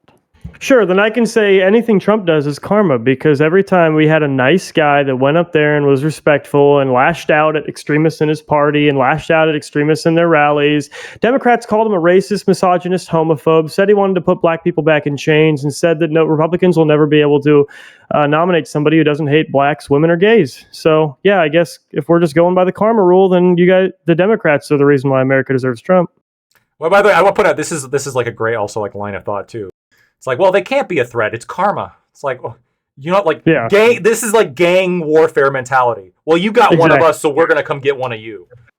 Yeah, like I hate that line of thinking. That's why I bring up the Trump thing, is because Trump is the ultimate devil to them. And it's like, under that same logic, it's your guys' fault that Trump got elected, because Trump was a response. Trump was a response to Democrat narratives. It's blatant. Democrats even admitted it. Trump wasn't just a response to Democrat narratives. I've talked about this before. Trump is a response to the establishment, or what people view as the establishment. Sure. George W. Bush, as well as the Obama. And it came out as a direct result, I think, of the 2008 bank bailouts that were given. I think we can draw a direct connection to Trump's rise and him taking over that kind of energy that was building, the populist energy, because of how the bank bailouts were handled. And I think that basically there's a Venn diagram of overlap with Trump voters and Bernie voters, for example. And both the people who fall under that overlap are people who want to burn down the system. And I think Trump was a Molotov cocktail thrown into the system. They want it destroyed. They want it burnt down. They don't like our American system. They don't like the establishment, quote unquote, and they want to see it destroyed. And I think that is where a large portion of Trump's initial support came from. But that's neither here nor there. I mean, if you look at what people liked about Trump, it was how he talked and how he wasn't afraid to say the things that Republicans should get to say and Democrats shouldn't be able to. It was a lot. I don't think it was as much about the 2008 bank bailouts. I think it was, otherwise Trump would have risen and beaten Obama, but he didn't. I think it was largely because Republicans and conservatives and then normal people in the middle were tired of being abused by a government that when they argue with it, the government will just call them racist and fascist and anti-poor or whatever else they want to call them, to basically say, we set the narrative for what dictates being for the poor, being for black people. And it's all bullshit narrative. It's all just dog shit economic policy, but we're going to say it's racist to hate it. And so people were like, fuck it. We need a guy who's willing to be called racist. We need a guy who's willing to be called misogynist. And so they got a guy who's kind of racist, kind of misogynist. Not homophobic. I don't think there's any evidence he's homophobic. But they got a guy who, because if you're selecting for someone who's willing to be called all those things, you're likely to select somebody who is some of those things, and unabashedly so. So, well, I'm going to nitpick with you. I think the reason that Trump ran in the first place is because he got insulted during the press conference dinner. Obama threw a jab that way, and I think Trump took that personally, and it sent him on a path. That may have been the tipping point for him, honestly. Sure. Sent him on the path, right? So the fact that Trump would have risen up to challenge Obama if it was because of bank ballots. I would point to the Tea Party and how the 2010 midterm elections was a huge loss for Obama. But I think Cruz would have been your candidate if it was solely that energy. Trump took it. Trump basically stole that energy and made himself kind of the flagship and the person, right? Because Trump doesn't look. Trump is the current head of the Republican Party, but he is not a Republican. Let's be real. Trump is Trump. Trump is his own thing. And he has basically skinned the Republican Party and is wearing it as a suit right now. And yeah, that is a problem that is a problem going forward, and it's going to be a problem for a long time. I don't think. I know a lot of people think, well, if Trump just lost the election again, and then we'd never hear from him again, and everything would go back to normal. I don't think that's necessarily the case. I think that once Trump goes away, we've already opened this box. We've already showed the success of this style of thing, and I think that's going to be a continuous problem going forward for a long, long time. Yeah, I mean, we've already seen candidates show up that are Trump-like Vivek. Yeah, and he got fucking laughed out of the election. He didn't even have a hope or a prayer. I think the GOP is moving. Charisma. The GOP is. I don't think charisma was a problem for him at all. I think the GOP is genuinely moving away from that because they got what they wanted out of it, and they don't want it anymore because there's a lot of bad shit that comes with having Trump as your president. I think the GOP is generally moving away from that, and I think it should be naturally allowed to. I think the Nikki Haley beating out Ron DeSantis in the primaries is a pretty good example of they're not just looking for the Trumpiest person ever. Vivek was one of the worst polling candidates. Ron DeSantis basically did nothing but stagnate or get lower, and he's not even that Trumpy. Nikki Haley was one of the two vocal anti-Trump candidates during the primaries, and she skyrocketed in support. So and now look at her, unfortunately. Yeah. Kissing the ring. Embarrassing. I don't think it's kissing the ring. I think it's if you have genuine conservative principles and you see all the things Kamala's promising to do, you have two options, which is you can be principled in the very isolated sense of you're not going to support a candidate you don't like, which is what your job is to do as a voter, or as someone with an actual power and platform, it's likely that your conservative principles for conservative policy would lead you to supporting Trump on that level because you can't afford to have happen what will happen under Kamala in terms of policy and pretty irreversible damage to democracy. Not just democracy, because I don't think the biggest issue with Kamala is that she's a threat to democracy. I still think her general threat to democracy is mid to low, but her threat to conservative policy objectives and our vision for the country and how we think poor people will have a better shot, people of different colors will have a better shot in general. I would actually argue that Trump is still a bigger threat to conservative policies and what being a conservative means. I think Trump has damaged that in a way that Democrats never could.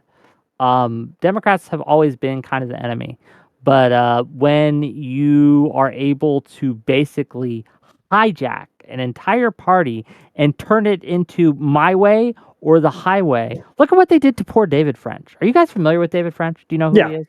Yep. Yeah. He was the original Never Trumper. I liked him quite a bit. That man. They made a picture of Trump pulling the lever on his African daughter in a gas chamber, right? Gassing his African daughter. Who did this? Yeah, that wasn't the Republican establishment. That was MAGA. That was the MAGA. Yeah, that was a bunch of fucking psychos, which I disagree with, and I don't like them because you guys are principled, right? But this is the wave that Trump has been riding, and it's a problem. Just as I would point. I'm going to both sides this a little bit.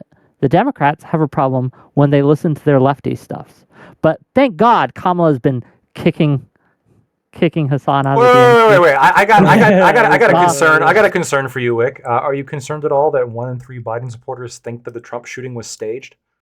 Yes, that's crazy. That's supporters, crazy. Not the lefties.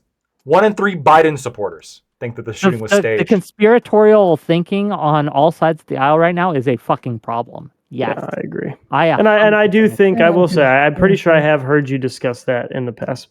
I kicked someone off my panel the night it happened who said it. Yeah. Right? And it takes a lot for me to kick you off the panel, okay? It takes a lot. But when, again, body's not even cold. Someone had literally died. And they're like, no, this is all fake. It was all show. I was like, no, I can't do it. I'm not going to ban you or anything, but I'm not going to let you talk at that point in time. Yeah. Okay. I love you all. Vigilante, keep going. We keep interrupting you. You got to be more assertive, dude. You got to be more assertive. You got to just get in there. And then we're going to wrap it up after you're done. Go. Yeah. So on what you were talking about a second ago, Jeb, I would agree with Wick that Trump is probably a bigger threat to conservative values than Kamala is, because like Trump is the embracement of the regressive side of the Republican Party, and whereas conservative values aren't inherently regressive, they're obviously more about conserving the way that things already are. And a lot of the things that Trump wants to do is yeet shit back in time. Like the fucking getting rid of the Department of Education. Sure. And I don't know that eating shit back in time and in some of those regards is necessarily bad. The Department of Education, I think, could be shrunk instead of removed, but things like the ATF probably I wouldn't mind them being completely dissolved and their purview thrown under the FBI and not allowing them to actually set the policy for what is illegal, because it's ridiculous and it's 90% of the reason Chevron needed to get overturned. The issue with, I have an issue with what Wick said about Trump being more of a threat to conservative policy. While Trump did do some very conservatism, to be clear, but go ahead. I don't think that either. I think the Trump presidency was largely good for conservatism in a couple of ways. Well, no. Primarily, one was how good the economy was under Trump, whether you give him credit for it or not. Got a lot of people kind to voting for another Republican after him. It got more people kind to voting for him. If it wasn't him, I think any Republican in this election would have a landslide victory after the economy they had under Trump versus the economy under Biden. He moderated the Republican Party in a lot of ways. People call him an extremist, which he is an extremist in terms of like his own personal interest. But I mean, he single-handedly got the GOP to remove a federal abortion ban from their platform, to remove pretty much any mention of LGBTQ plus anything outside of specifically education. Gay marriage, is off. Like, he moderated the Republican Party's policies quite a bit and libertarianized them in other ways, and which is, you could call more extreme for sure, but I still think is a good thing.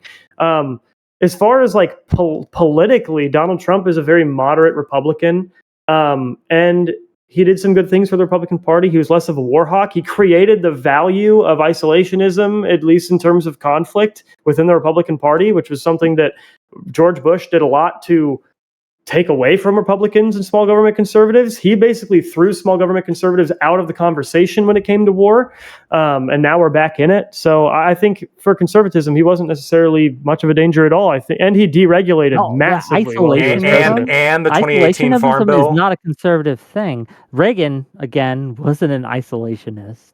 Reagan doesn't define conservatism. I would say isolationism is neutral. Generation. Do you just? I mean, yeah, but that you could then argue that Donald Trump is the defining person for conservatism in this generation. Which do you think is the better? No. I'm saying they're both wrong. I'm saying conservatism has an objective definition, and it's small government restricting the power of government.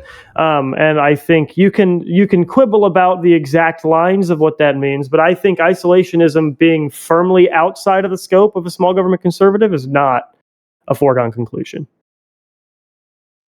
And for me, it's good for conservatives personally to not be fully isolationist, but to be generally respectful of a longer and more tedious evaluation process of going into international conflict. How that plays out in practice, however, is a problem.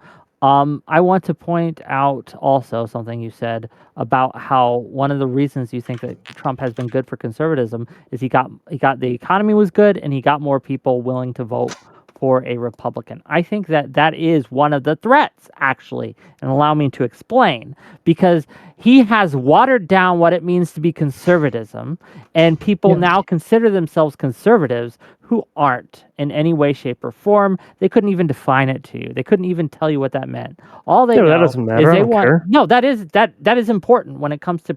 Look, gatekeeping is good when it comes to certain things, and when it comes to protecting what something is, to keep a definition of a thing pure in some ways. Like, I don't like it. Like Scott does. Huh? Scott, right? According to him, I'm a socialist. Just to be clear, libertarianism is very strongly gatekept by some people within the Libertarian Party.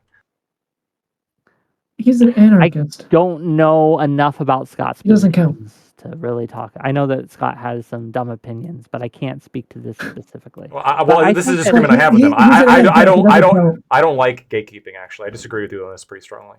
Yeah, Oh, no, I fair think enough. coalition building is good because here's the thing, right? For We can- politically, yes. It's to win elections, coalition building is great. But when Yeah. it comes to having your ideology and transferring your ideology, it has some downsides. Yeah, Just- but they're just when identities, I man. look at the Republican Party politically, the only downside I would see from inviting people to call themselves conservative that aren't, right? The only potential downfall to that is That's that not you the might whole move the party beginning into of a my direction argument. that's You less haven't even conservative. I haven't even gotten to the meat of the potatoes, right? That's the Okay. the Go ahead. opening salvo, if you will. So if we're going to go this point by point, it's going to be hard to actually make my point, right? The thing is, he's replaced what conservative, and this is the second part of it, right? Is he's replaced what conservative was and what it meant to be a conservative, right? The Reagan era.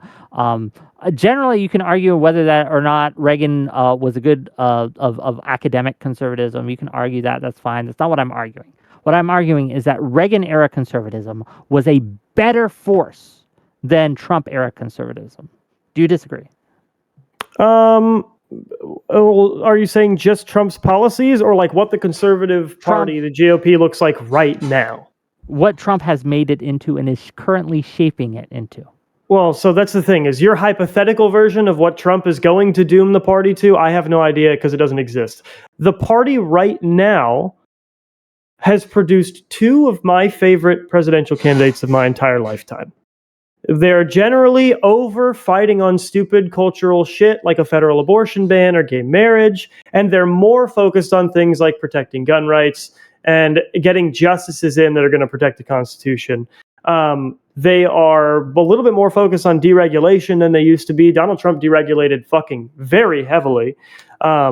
They're harder on crime. So I think the way the Conservative Party is right now, take a snapshot. Outside of Trump being the leader of it, right, and the optics of that, politics-wise, I look at the GOP platform right now, I like it.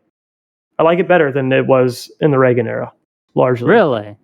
The What? Reagan era had a lot of attacks on like individual liberties. Reagan was the one who wanted to argue that black people shouldn't have the right to bear arms, essentially. Well, and then you also had look at the change in the war on drugs, right? I mean, you have Reagan. I'm not a hero worshiper. Nancy Reagan's out there saying, just say no, and then you have Trump in 2018 signing the Farm Bill, which is like Yes. for all of the audience, like people who like Delta 8 carts. Trump was the one who made that happen. Yeah, and the reason why people like Reagan isn't because he was the perfect picture of conservatism. It was for a lot of the reasons I'm talking about with Trump, whereas he made conservatism super consumable and popular, and he moved the country in a conservative angle that it wasn't moving prior, but that doesn't mean that he and his policy goals were the end stage of conservatism. I think that he moved it in a drastically more conservative direction than it was before, which was good.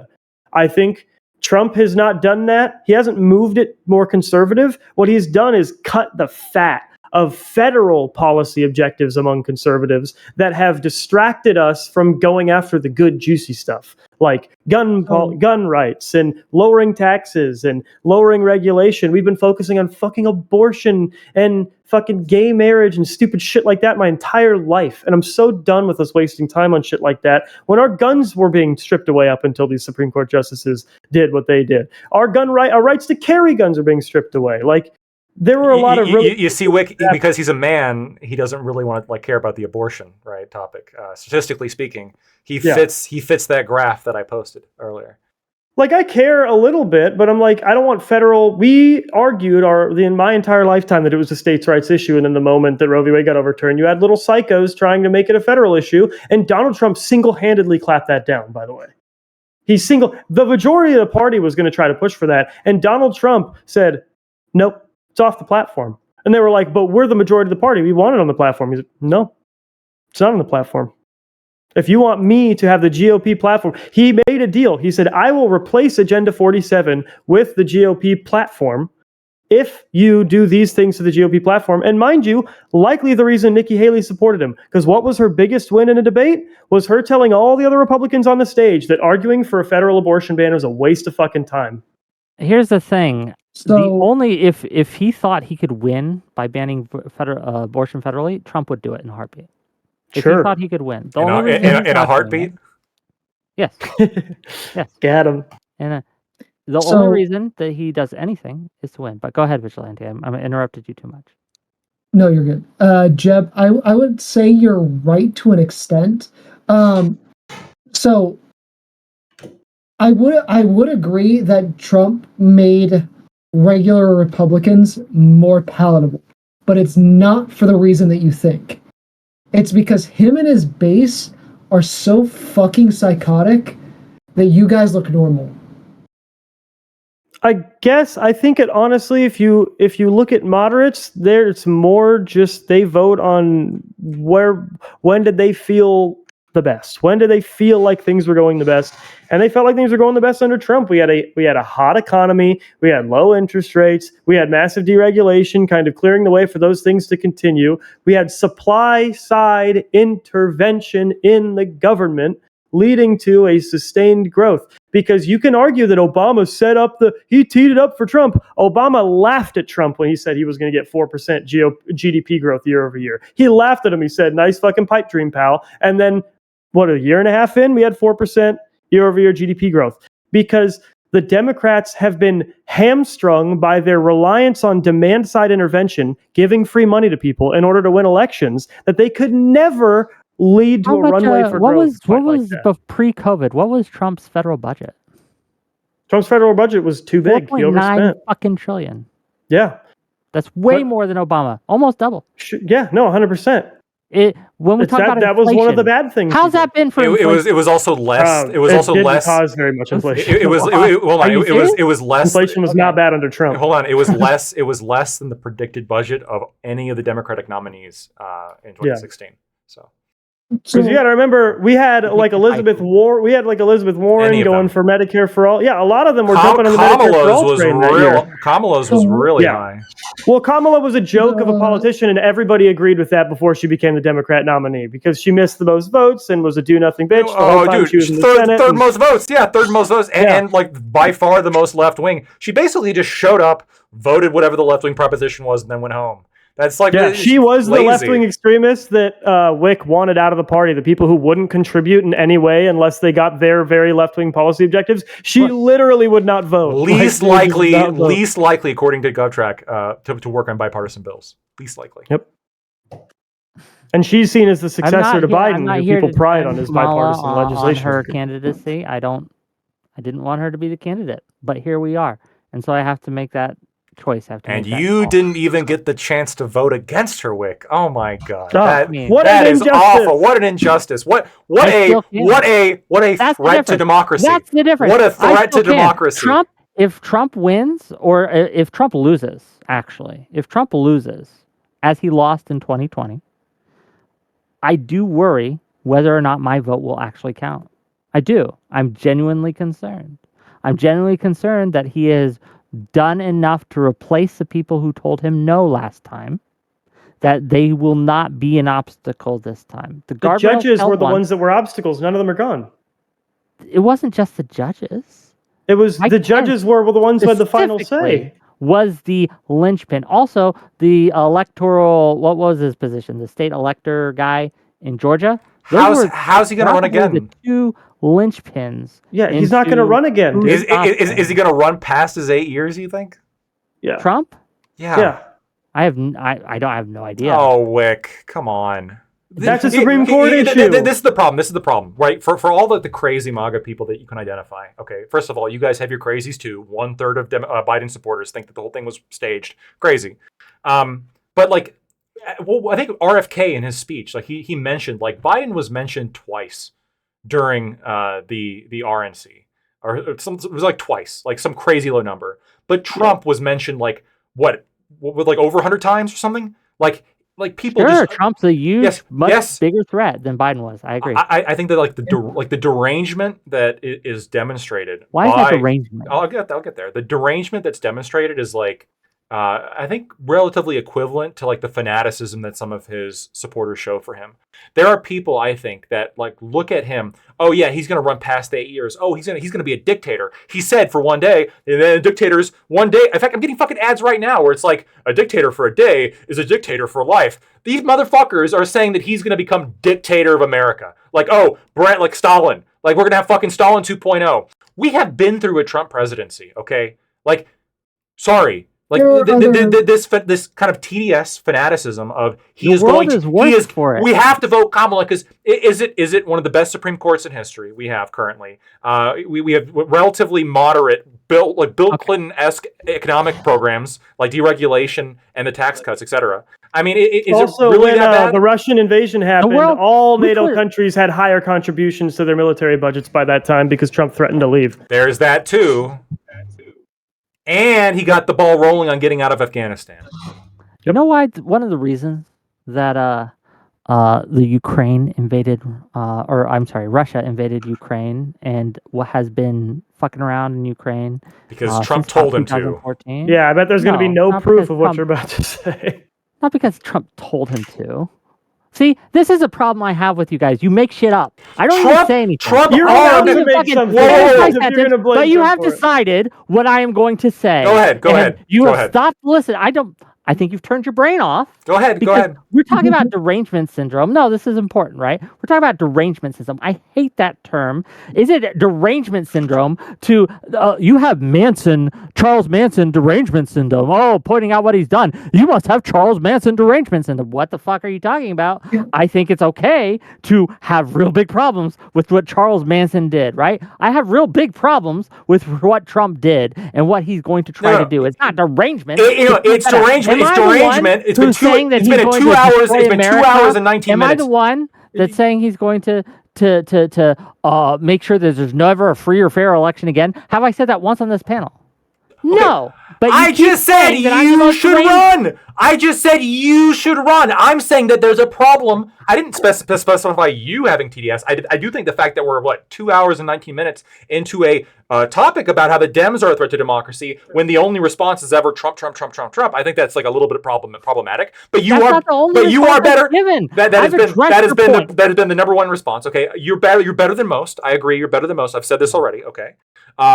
But it is absolutely true that there is a derangement against him occurring among Democrats generally. This is absolutely the case. He is the boogeyman. He's going to be dictator of life. Same with when you're talking, take all our guns. I don't think Kamala's going to take. I don't think Kamala's going to take all of our guns. But she definitely does want to take away a bunch of them.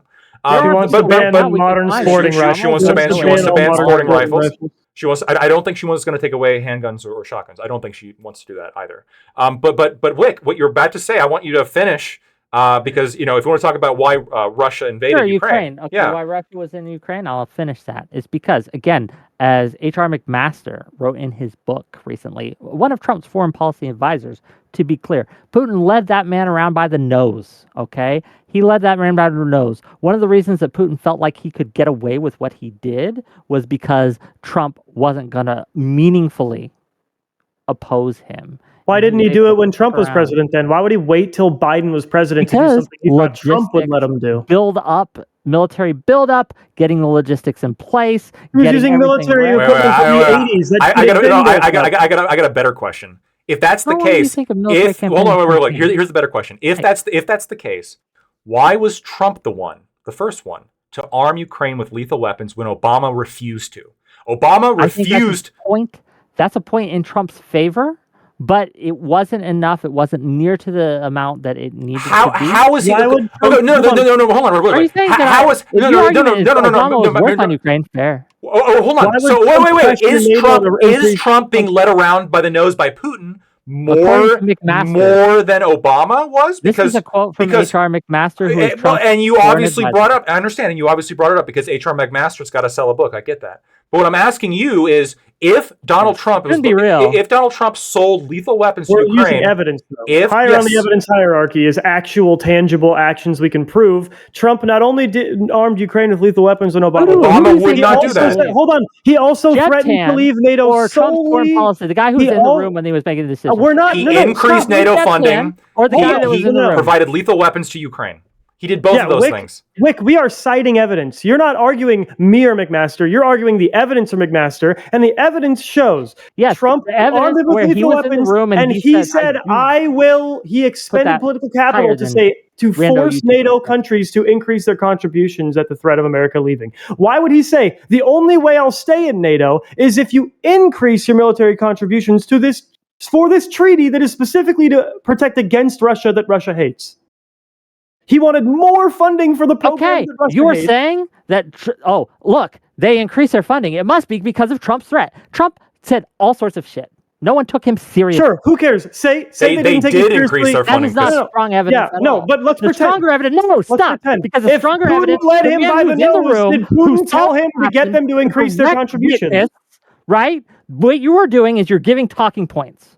I'm not giving talking points. I'm giving evidence, and You're flailing and saying you're saying something that McMaster You're said. slurring out, dude. This guy You're is having a meltdown. You're having a stroke right now. I'm You're giving having you a stroke evidence. right now. McMaster Here's is the obviously deal. wrong. He must be wrong because Yes. how would He the has to be. how would the president who's being Must led be wrong. Yes, he because must then be. It would cause cognitive dissonance No, if he no. was right. How could it be that the president? Ridiculous, How could man. it be that the president that's being led around by Putin by the nose, apparently, arm Ukraine with lethal weapons, which Obama refused to do, and push NATO to increase their funding from the other countries? Here's my question: in what way does that benefit Putin? In any way, a stronger NATO, lethal weapons in Ukraine? It's what Trump did. It's what he refused to do and did not take seriously. It is very possible that another president could have taken the Ukraine situation a lot more seriously. Did Obama take it as seriously as he needed to? No, he did not. He failed on Ukraine.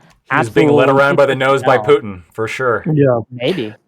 Here, the evidence But we have shows what evidence. Trump said. We have direct evidence from That's someone who not was in the room, evidence. not someone who read it off Twitter, not someone who's on a panel show and making their. Not somebody who looked at the numbers. It's We also literally- have direct the Trump- evidence that This is such Trump pussy foreign shit. policy. Oh, just because you read studies and you're citing also have actual direct evidence. studies and Okay. evidence. Good You example. said that. We he watched it said- happen. Trump said if NATO does not increase their military contributions, which Putin does not want, Putin did not tell Trump to get NATO to increase their contributions. Whether you think they actually did it because of him or not, a man pulled also around. rained- Shut it the rained fuck in up. France The when he man. said that. I'm gonna keep Oh talking. my God, The man God, King who is Trump. being pulled God, King around Trump. by He the made nose the by controls Putin weather. would never tell NATO to increase their contributions. He would never do that if Yes, Putin he was would. telling him what to do. Why would Putin tell him to tell NATO to increase their contributions? To You cause a dumb rift, fucking it's idiot, to dude. cause a rift between America What and rift? NATO, and to What divide rift? that. That was the How'd attempt. that work out? The only practical outcome was NATO was better funded when Russia attacked Hold on. Ukraine. Do you think that Trump is going like Trump won't still continue to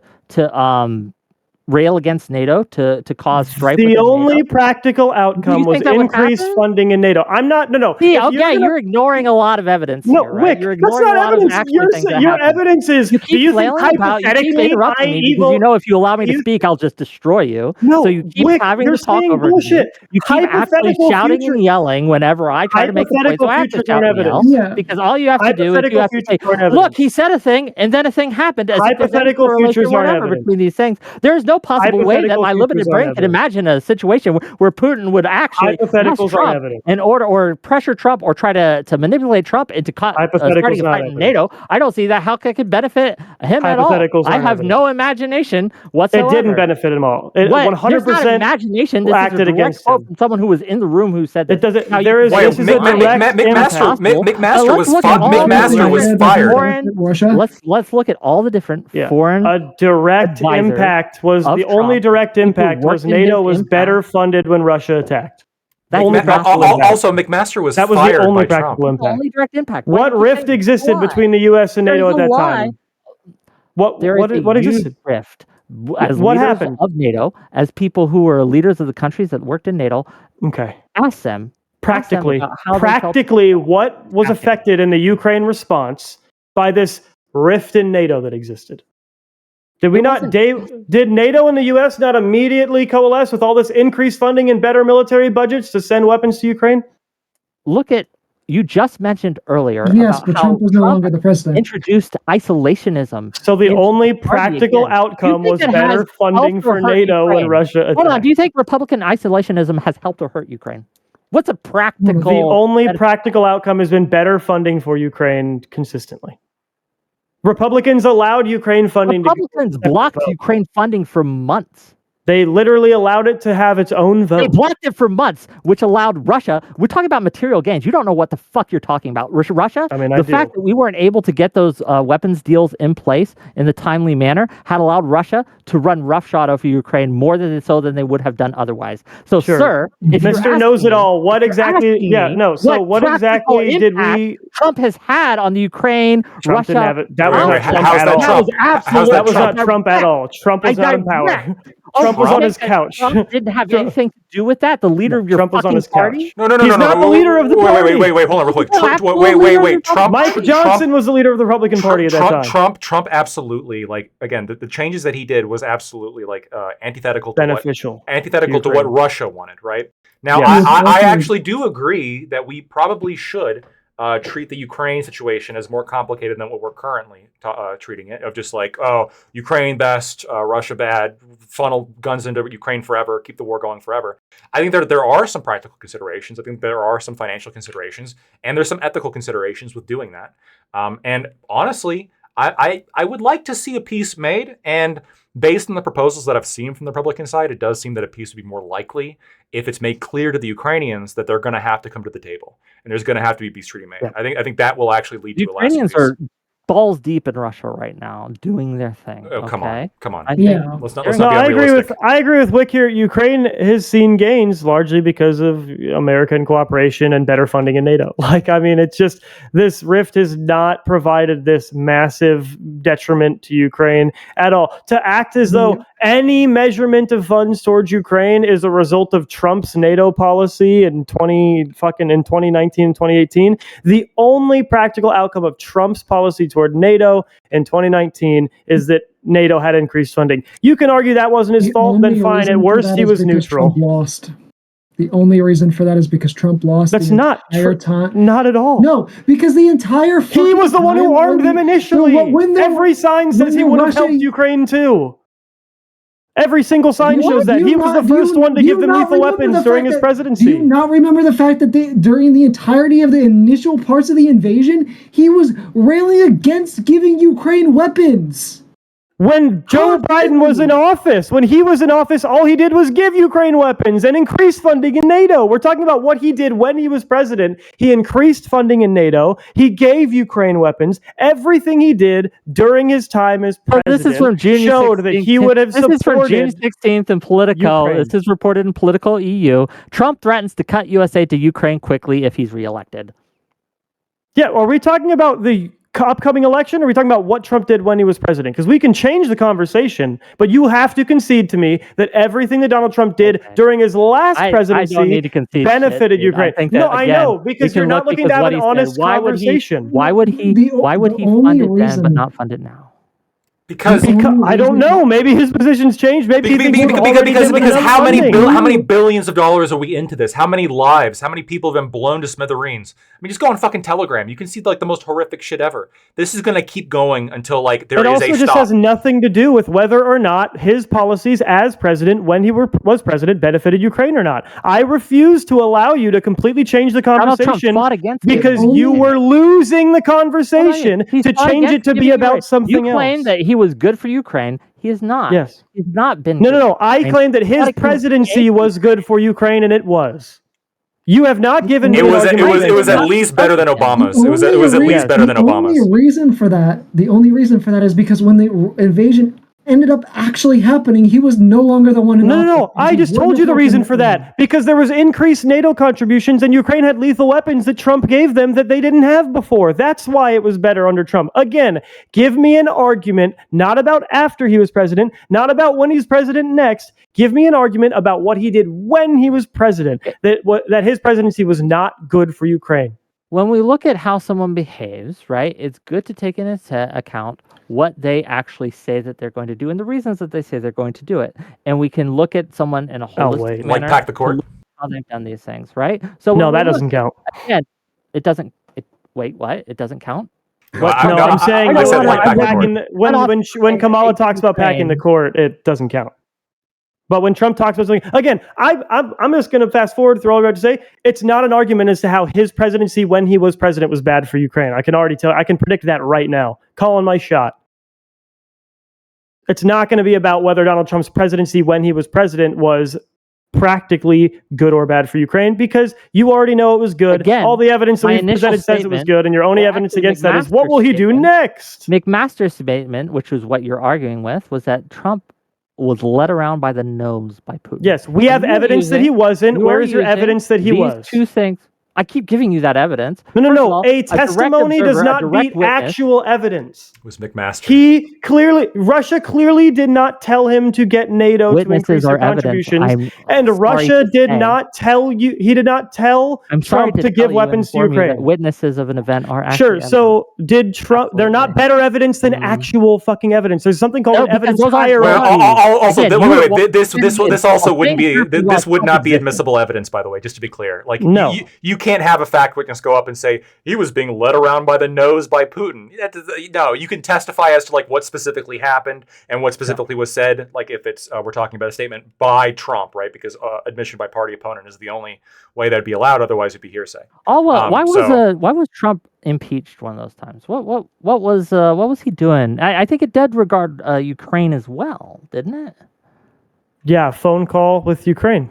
Coerce For, Ukraine it into was like getting getting- more. That allegation was he was going to give more weapons or whatever if he was able to get Yes. information. On Hunter Biden. Yeah, it was committing crimes. potentially giving him more Yeah, aid. again, or- the idea and- that Trump has been and the good to aid Ukraine went there just and- isn't true, because he says, "I will stop funding Ukraine."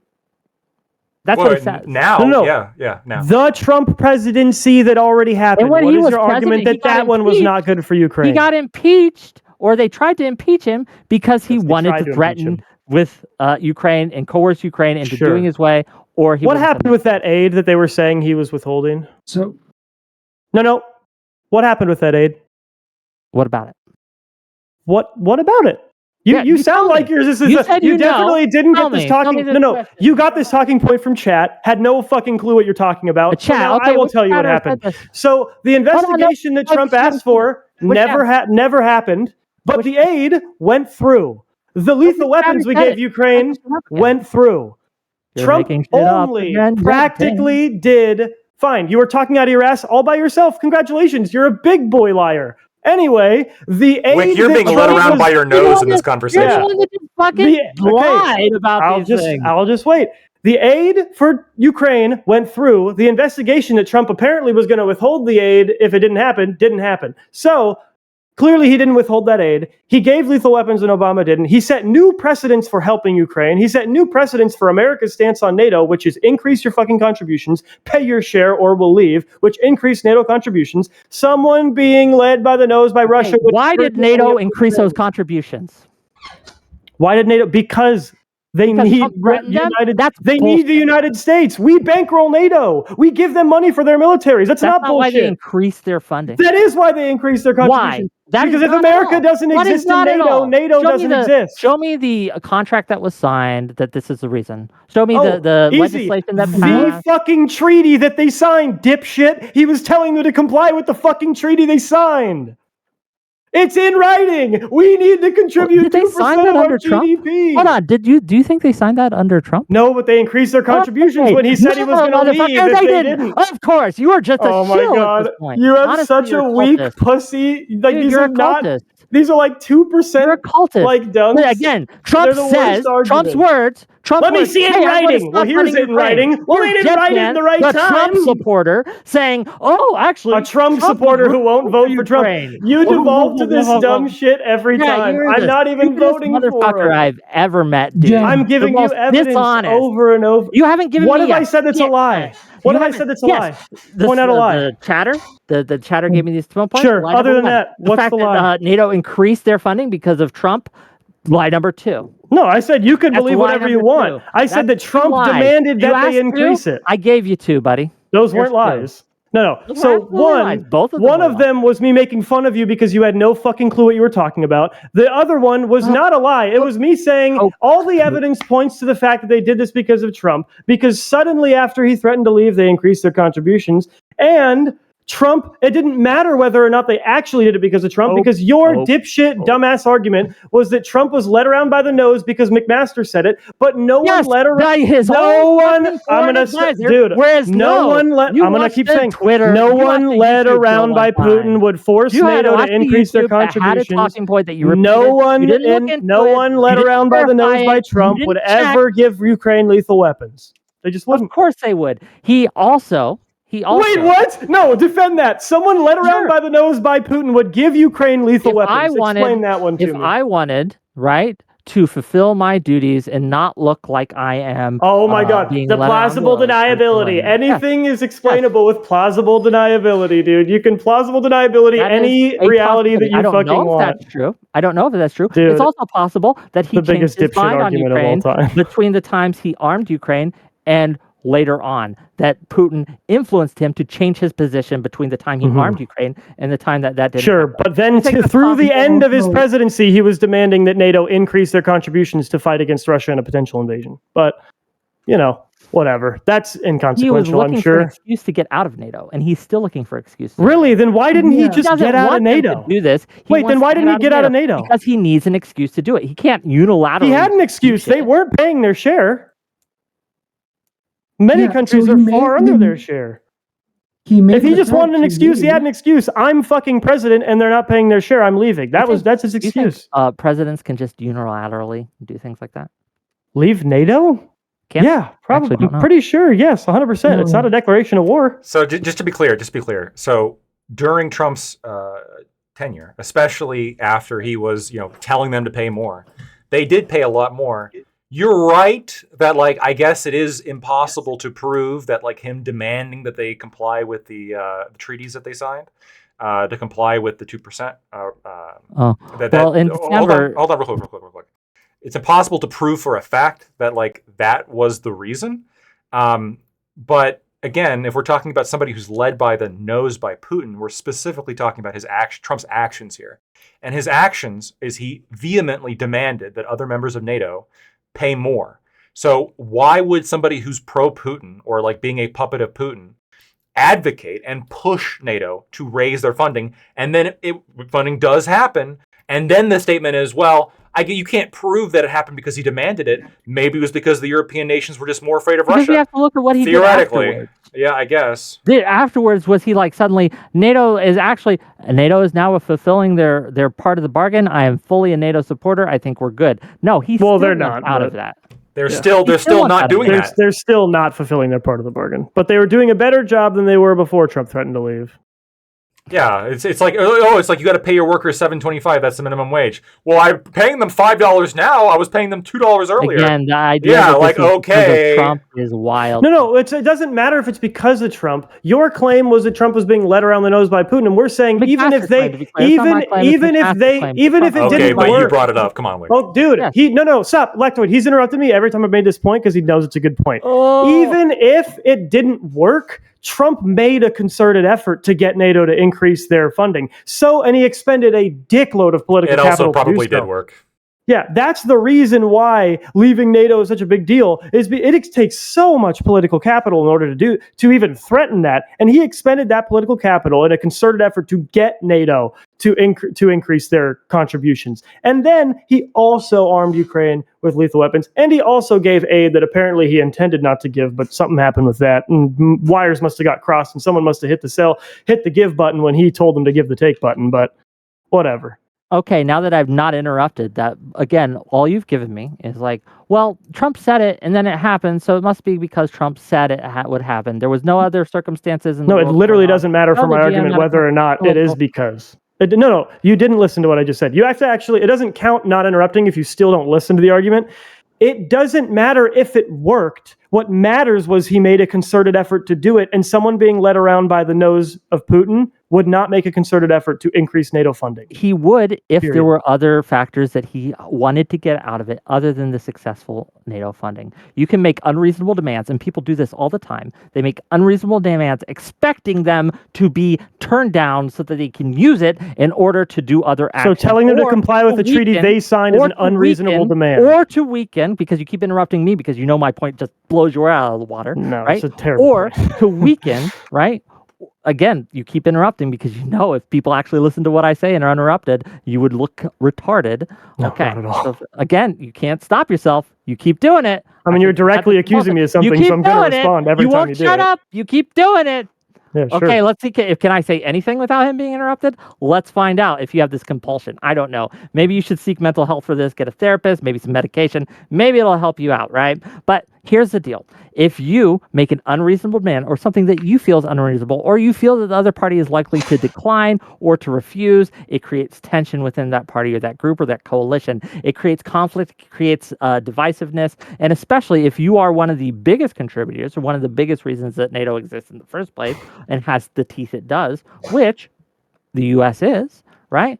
And weakening those ties is actually very beneficial to Putin. Very beneficial. When you have American politicians threatening to withhold aid to Ukraine, again, as you said earlier, in your words, Trump reintroduced isolationism to the Republican Party. So once again, we can lay this on the feet of Trump pretty directly.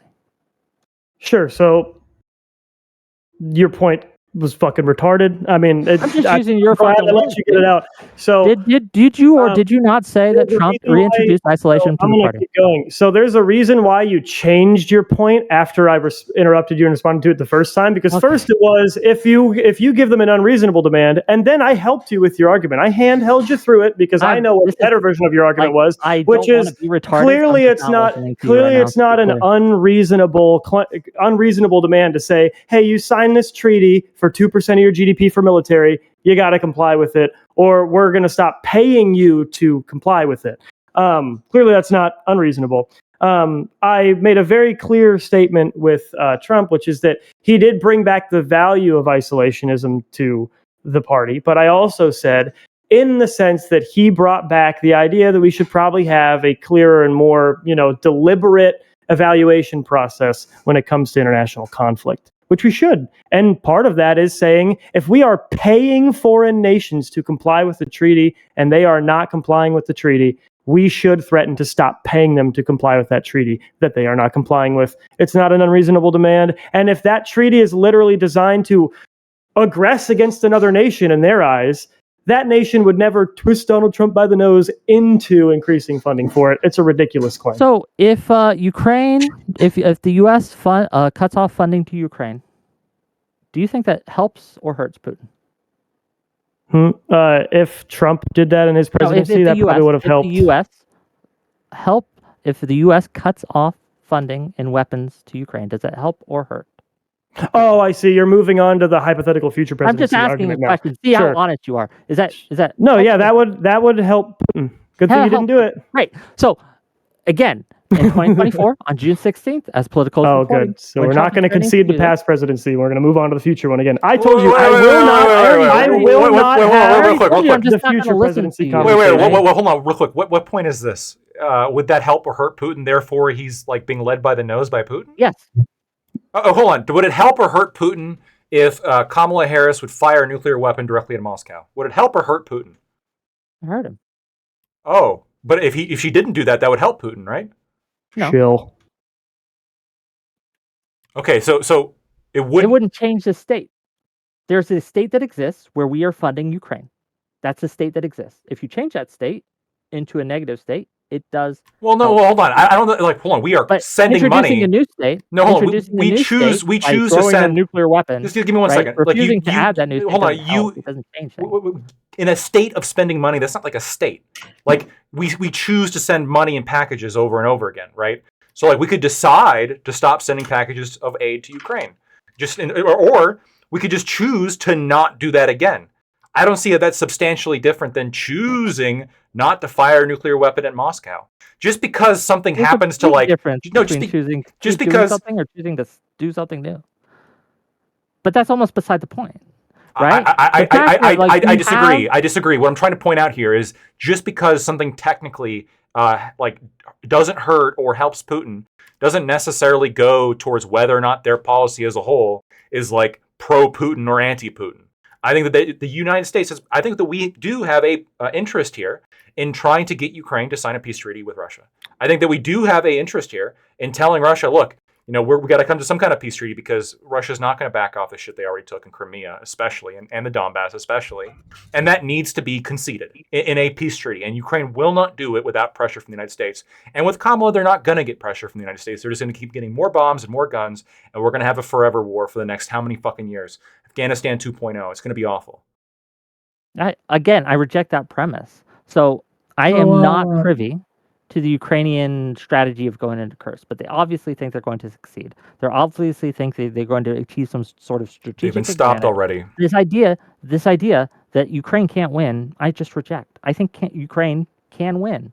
I didn't think so a year ago. Win what? I do now. Win what? The war. Get their land back. What does Oh, really? You think that they're gonna get back Crimea? I think there's a possibility that they can. Yes. Wait, Crimea too? Because I disagree with Crimea. No, Donbass and the Donbass and Luhansk. Yeah, Donetsk and Luhansk. But they've said they're not going to give it up until they get Crimea. Obviously, they got to be reined in a little bit there, right, Wick? Maybe, but I don't think we should rein them in to the extent where we keep them from getting the Donbass and I can't pronounce these words. You know what I mean. The Donetsk and Luhansk. Yeah. Well, here's my solution, which is what I want to see Trump put forward, is basically a threat to both sides. Like, tell Russia, like, come to the table, otherwise we're going to triple our funding, and then tell Ukraine, like, come to the table, otherwise we're going to cut all your funding, and then, like, compel both parties. Look, financially, you have to come and negotiate a peace. I don't think we have leverage over Russia in this, honestly. I think that if we were to triple our military funding to Ukraine, I think that's leverage. I think that if we said we are going to step in, if we don't, we can't do if that. You don't. That's a red line. There's no way we can do that. Are you in favor of us doing that? Please say no. No, I am Okay. not. Please say no. Well, that helps Putin though, doesn't it? By us not intervening. To an extent, yes. Okay. But again, we gotta look at things. Yes. So- Again, we can't send Nuance. troops there. Yes. Thank you. With nuance. Thank We you. could do a no-fly zone, however. I think that No, we do can't do a no-fly zone. zone. No, That involves that's shooting not down the Russian jets. Yeah. Huh? We did it. We've done it before. We've shot down Russian jets all the time. No, we haven't established NATO members new just shut down no-fly Russian zones, jets. though. Recently. Establishing a new no-fly zone is totally different. That's like war.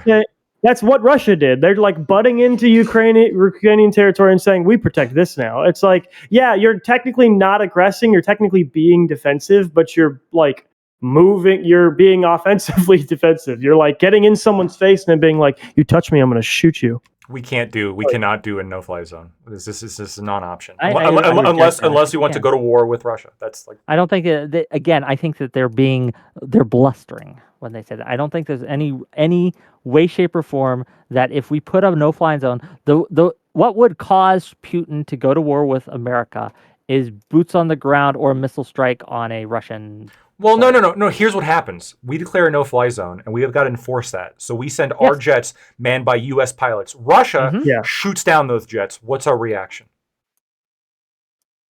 U.S. jets getting shot down by Russian missiles. What are we going to do about that? Well, I think we've had American troops being attacked by the Wagner Group and other Russian assets. So we know our Russian assets. That's happened before. Yes, there have been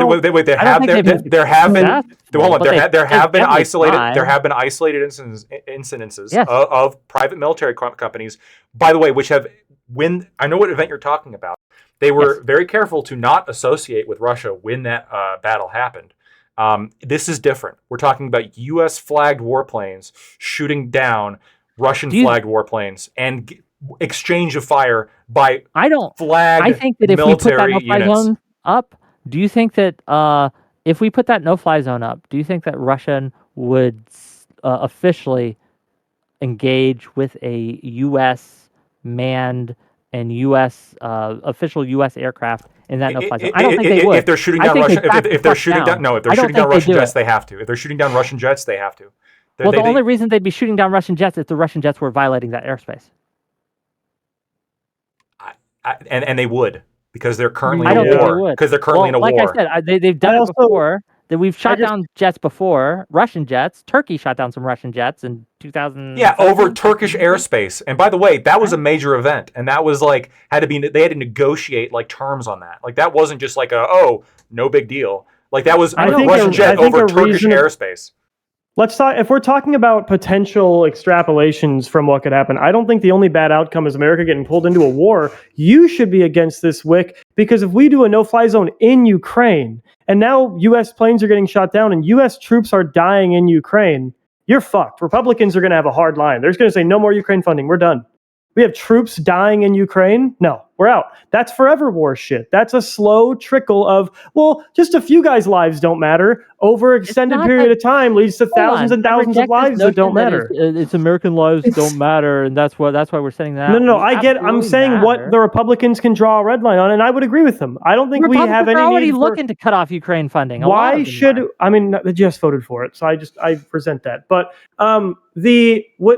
people dying in Ukraine is a reasonable thing to have a hard line about. No, I don't think we don't need. If you think Ukraine can win, why do we need to go get U.S. troops killed there?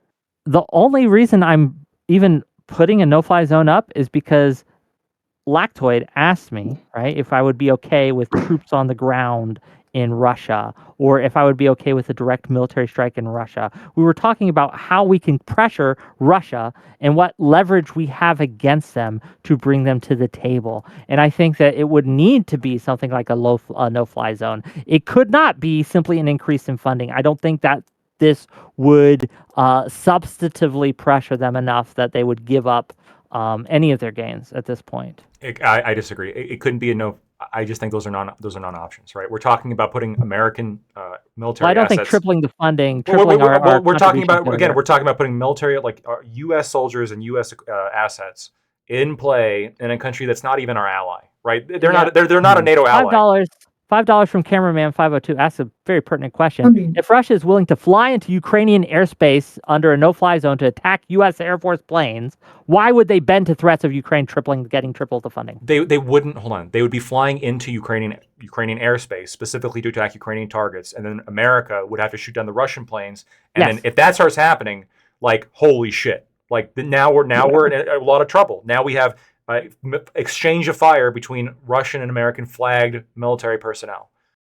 And now we're in a fucking war. We just got out of Afghanistan. Now we're in another one. When's this one going to end? When we win. Honestly, never okay. Yeah, victory accomplished, right? Do you think the United States should, hold on, I think the American hegemony is based, actually, Pax Americana. No. I think we should be more... You don't know what especially when it costs a bunch of money and we got to increase inflation to do it. Do you think the United States, as an entire country, all of us that have to pay taxes toward it, do you think we should have a say in what the terms for victory are? Absolutely. Okay. So if one entire political side... Americans vote for Kamala... Sure. Will you accept that? Of course, I've never not accepted an election. No, not her winning. Not her winning. No, I'm not talking about that. Will you accept that America wants to be involved in these foreign wars? No, I'm not saying lack of involvement. I'm saying pulling back on Ukraine, because the issue is when we were bringing up is Trump damaging to Ukraine, you brought up a single instance of Republicans withholding some funding for Ukraine. So what my concern is, where is your line where we get to start saying, hey, we probably need to pull back? Because, and I'm not saying that line has been met. I don't think it has. Sure. But if they do get back Donetsk and Luhansk and say, we're going to continue into Crimea, or they say, strategically, it makes sense to go for Crimea first, which is the more likely situation, do you think the United States should cut off funding? No. I think that Biden's red line when it comes to not allowing munitions to be shot into Russian areas, right? Russian things. Because here's a problem: is one of the things that is handcuffing or handicapping the Ukrainian forces is they're not allowed to strike at artillery sites that are in Russia that are currently shelling them. Right? They're not allowed. Right? They can't use U.S. munitions, at least, to do that. They're not allowed to do that, which puts them at a disadvantage because Russia can shoot at them, but they can't shoot at Russia. Sure. I want that restriction to be gone. I think they mostly got rid of that after the Kursk incursion. It's only been a couple places that they've allowed it. It's not a blanket lifting of the restriction. They're occupying Russia proper right now. Right. I mean, small parts, but still. Yeah. And here's my thing is, like, specifically, you really think if they tell the U.S., sorry, hands are tied, we actually need to go for Crimea first. We're going to take back Crimea before going after It is part of Ukraine. But that's not been a stated military objective that the U.S. supports. You don't think that the Republicans would have any right to say, nope, we're done. We're done. So originally, right? Is Georgia when, next? We'll get back actually, you're wrong on this, because originally when the U.S. made the restriction on no, you can't put strikes into Russia proper, munitions and U.S. munitions can't be used against Russia proper. Ukrainians asked them, "What about Crimea?" And U.S. said, "Nah, Crimea is cool." No, I'm not saying attack Crimea. I'm saying they try to take back Crimea. Yes. Territorially, they try to take Crimea back. Yes, they should. That was not a stated objective we have approved of. You will not find anywhere us saying, yeah, I approve of it. we'll help. That's fine. But this is where I'm saying is like, well, I think we need a Republican Party that's even more strict than I would be, because we have a Democrat Party who's just going to kind of say whatever Ukraine wants, they get. At this point, not anything. Like, I'm not okay with any like war crime shit, right? Obviously. But and if they start doing like attacks against civilians, I would be They've been that doing would be that my since red 20. line. They've been doing that since 2014. like again, the shellings they were of talking Donetsk and Luhansk. the little green men, right? That was being No, sent in. no, the I'm paramilitary. talking about the shelling of Donetsk and Luhansk that's been happening since 2014. I have to look into that more. To be honest with You should. There's actually kind of a sordid history, and like the reality is when it comes to the Donbass specifically in Crimea, Russia doesn't come with this with no justification. There actually is kind of like some split argument you can make here on these specific territories. It's not as cut and dry as Russia big bad guy, Ukrainian good. It is a coup, literally. A democratically elected president, Yanukovych, who was elected under UN supervision. Oh, are you talking about the orange color revolution thing, right? Yeah, I'm talking about Euromaidan, where you have people remove Yanukovych, who was an elected leader. They removed him unconstitutionally. We can get into this. And why did they do that? So they removed him because he reversed course on the EU, joining the EU, and instead reversed course and said that he wanted to join the EAU, or the Eurasian Economic Union. So he wanted to join basically an economic bloc that consists of Belarus, Russia, Kazakhstan, and a couple other countries as well, right? And his changing course on this, despite the fact that he was the elected president of Ukraine, was so unpopular that it motivated large groups of people, especially in the West, near Kiev, to rise up and to throw him out of power. The problem is he had support. His support base was in the east of Ukraine, right? Donbass and Crimea. And they did not have the required, by the Constitution of Ukraine, did not have the required votes to remove him. But they removed him anyway. So they kicked him out unconstitutionally. And if you kick out a president unconstitutionally when their bases of support are in Crimea or in the Donbass, it's not particularly surprising when they're like, no, fuck you, now we're going to declare independence. We don't want to be part of a country that kicks out our democratically Most elected of president. those people did not declare independence. Most of the people in the Donbass and Luhansk want to remain a part. Again, I know you can cite this. I will cite you poll after poll after poll on this, especially in Crimea. Again, Crimea, when they had those elections after Russia military was in there roaming the streets with guns. I'm talking about before. I'm talking about before. I'm talking about in 2011. I'm talking about when the UN conducted polls in 2009, 2010, 2011, and 2012 in Crimea. This is before Euromaidan. This was before the Russians ever went in there. And overwhelmingly, the people of Crimea wanted to leave Ukraine and join Russia. Specifically, that's how they polled in UN-sponsored polling. You can find this on Wikipedia. This is not hidden knowledge. The people there did not want to be part of Ukraine because back in 1996, they voted in a referendum to be split in the government autonomously from Ukraine, and Ukraine just ignored that referendum and said, no, fuck you, you're part of the unitary government. And so the people there do not like Ukraine. They haven't liked Ukraine since the fall of the Soviet Union. They've wanted to leave the country. And when Euromaidan happened, when their candidate was removed, of course they're going to want to leave the country. Again, it's a little bit more complicated than just Russia bad. I'm not saying that Russia's justified in everything they've done. They absolutely committed, looks like they committed war crimes in North Ukraine when they launched that invasion. I don't think that was justified whatsoever. Again, this isn't justification. Whether it's true or not, this is no justification for anything that Russia has done. For Crimea? No. Or in Donbass or Luhansk. No, I disagree. I don't think they were justified in Crimea, but I also don't think it matters because what I'm talking about right now isn't, whatchamacallit, Ukraine has been clear this whole time that they were going to take back Crimea and we supported them and then blah, blah, blah, blah, blah. No. That's never been a stated objective up until recently. And the U.S. has never backed the objective of retaking Crimea. And so my thing is I if don't care it's if U.S. backs it or not. I think that Ukraine, we should not shackle Ukraine by having to approve their war objectives. well, yeah, before but we here's go the in thing. there. But here's the issue: is I disagree. That's why I asked you that question. Do you think America has a say in the like qualifications for victory and things like that? What I mean is, do you think that if they're taking our money, we have a right to have a say in how they do things, in what they do, what aims they attack first with our weapons and things like that? I think we do. Do we have I the think it's ability to? reasonable. Absolutely, but No. Should we? No. We should have a say in how Not- aside countries from- using our gifted weapons operate. Aside from 100%. very specific things like don't purposely target civilians or we're going to stop giving it to you, fair enough. Those are fine. But when you think, well, no, you can attack this this objective, but we're not going to let you attack this objective. I don't like that. I want to see those. I'm advocating right now for those restrictions to be lifted because I think it hamstrings their war effort. It's politicians trying to play war, right? We don't need that. That's one of the reasons we had such struggles. We're the militarily in a best. lot of places. We're the best at war, though. So I feel like our input is definitely welcome. And one of the reasons we're the best. Our at war, generals are.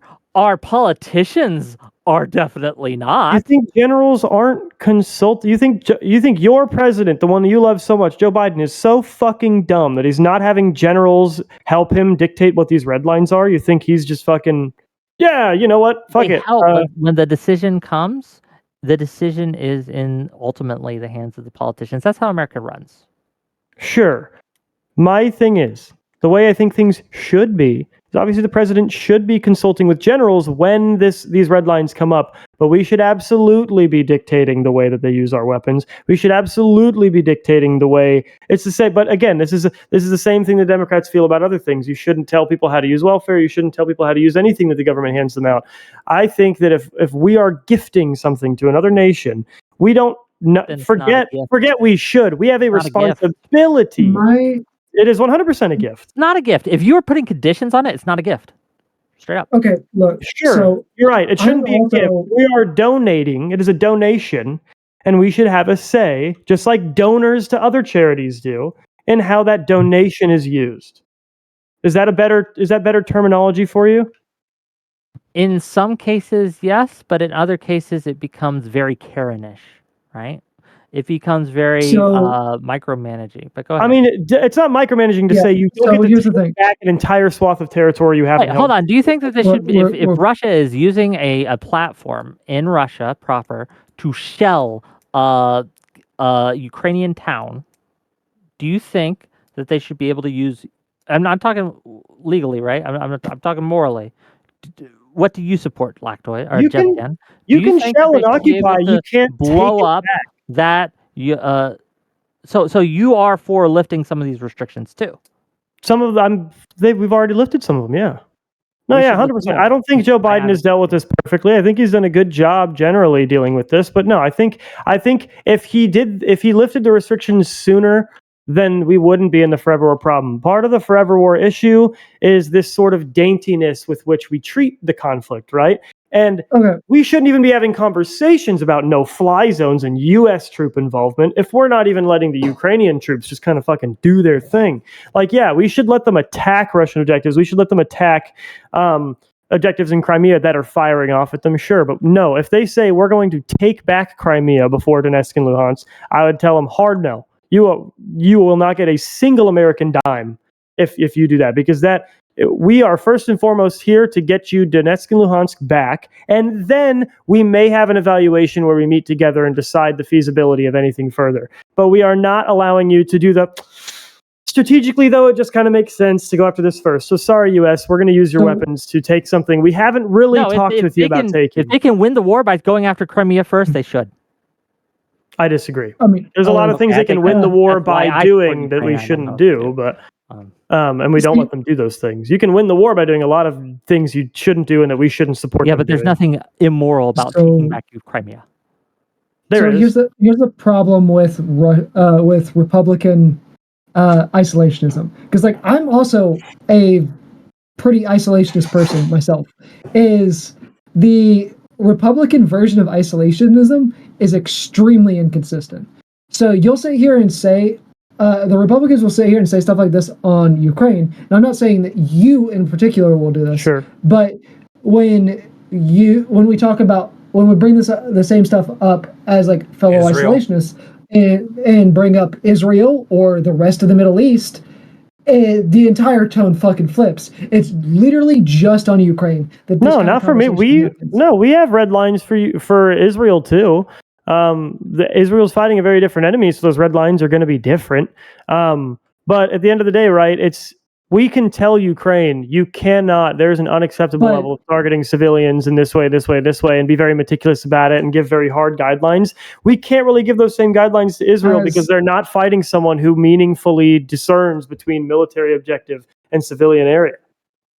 I would argue that Russia doesn't either. I mean, they do, right? They draft their citizens and things like that, but no, they're not fucking putting bomb shelters for their troops under hospitals and elementary schools. They are targeting civilian areas, though. No, yes, they are targeting civilian areas. I agree.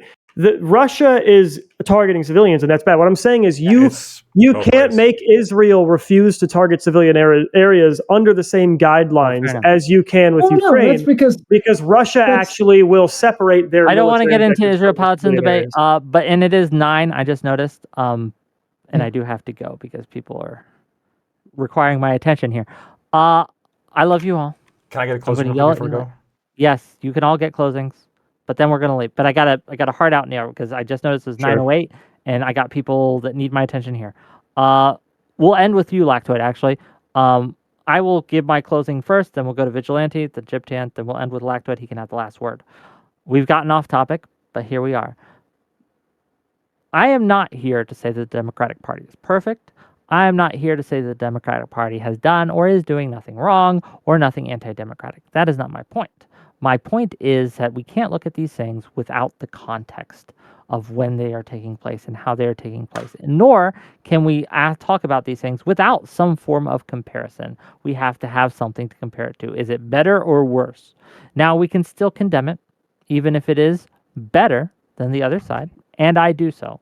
But if we're going to talk about these things, we need to keep in mind Trump is the one that has actually attempted these things. He's not just talked about it. He's just not threatened it. He's not made speeches about it. He's actually done it. He put a plan into place and he executed that plan. Luckily, thankfully, it was stopped. Mike Pence had the courage of his convictions, and he's a true American hero for what he did on January 6th. But yes, Democrats being a threat to democracy, just not in any serious way. I'm going to give the mic to Vigilante, then we're going to go to Gyptan, then Lactoid. Go ahead. Thank you. Yeah, so I would generally agree. And me and Jeb talked about this whenever I saw that he was added to the group. Like, both sides can potentially be threats. Like, that's like there's things that both sides do that are potential threats to democracy, and I don't think anybody's really going to deny that. It's more of the issue of who's doing the things that are have a bigger potential to be a long-term threat or even just straight up end democracy. And while some of the things that the Democrats want to do are threats, or some of the things that they are doing as a party in certain states are threats, there are things that the Republicans are doing that are significantly bigger threats. There are things that Trump wants to do himself that are significantly bigger threats. And that's why you don't really hear too much about what the Dems do on this kind of stuff very often, because there are bigger issues, like the shit that Trump has been trying to do, or was trying to do whenever the election initially happened. There's the shit that he's been talking going into this election about what he wants to do in his future presidency. So, where can people find you? You can find me at The Vigilante TV on Twitch, Twitter, and YouTube. I actually just changed my YouTube username. Check them out, gang. Thank you for being here. Gyptan, go ahead.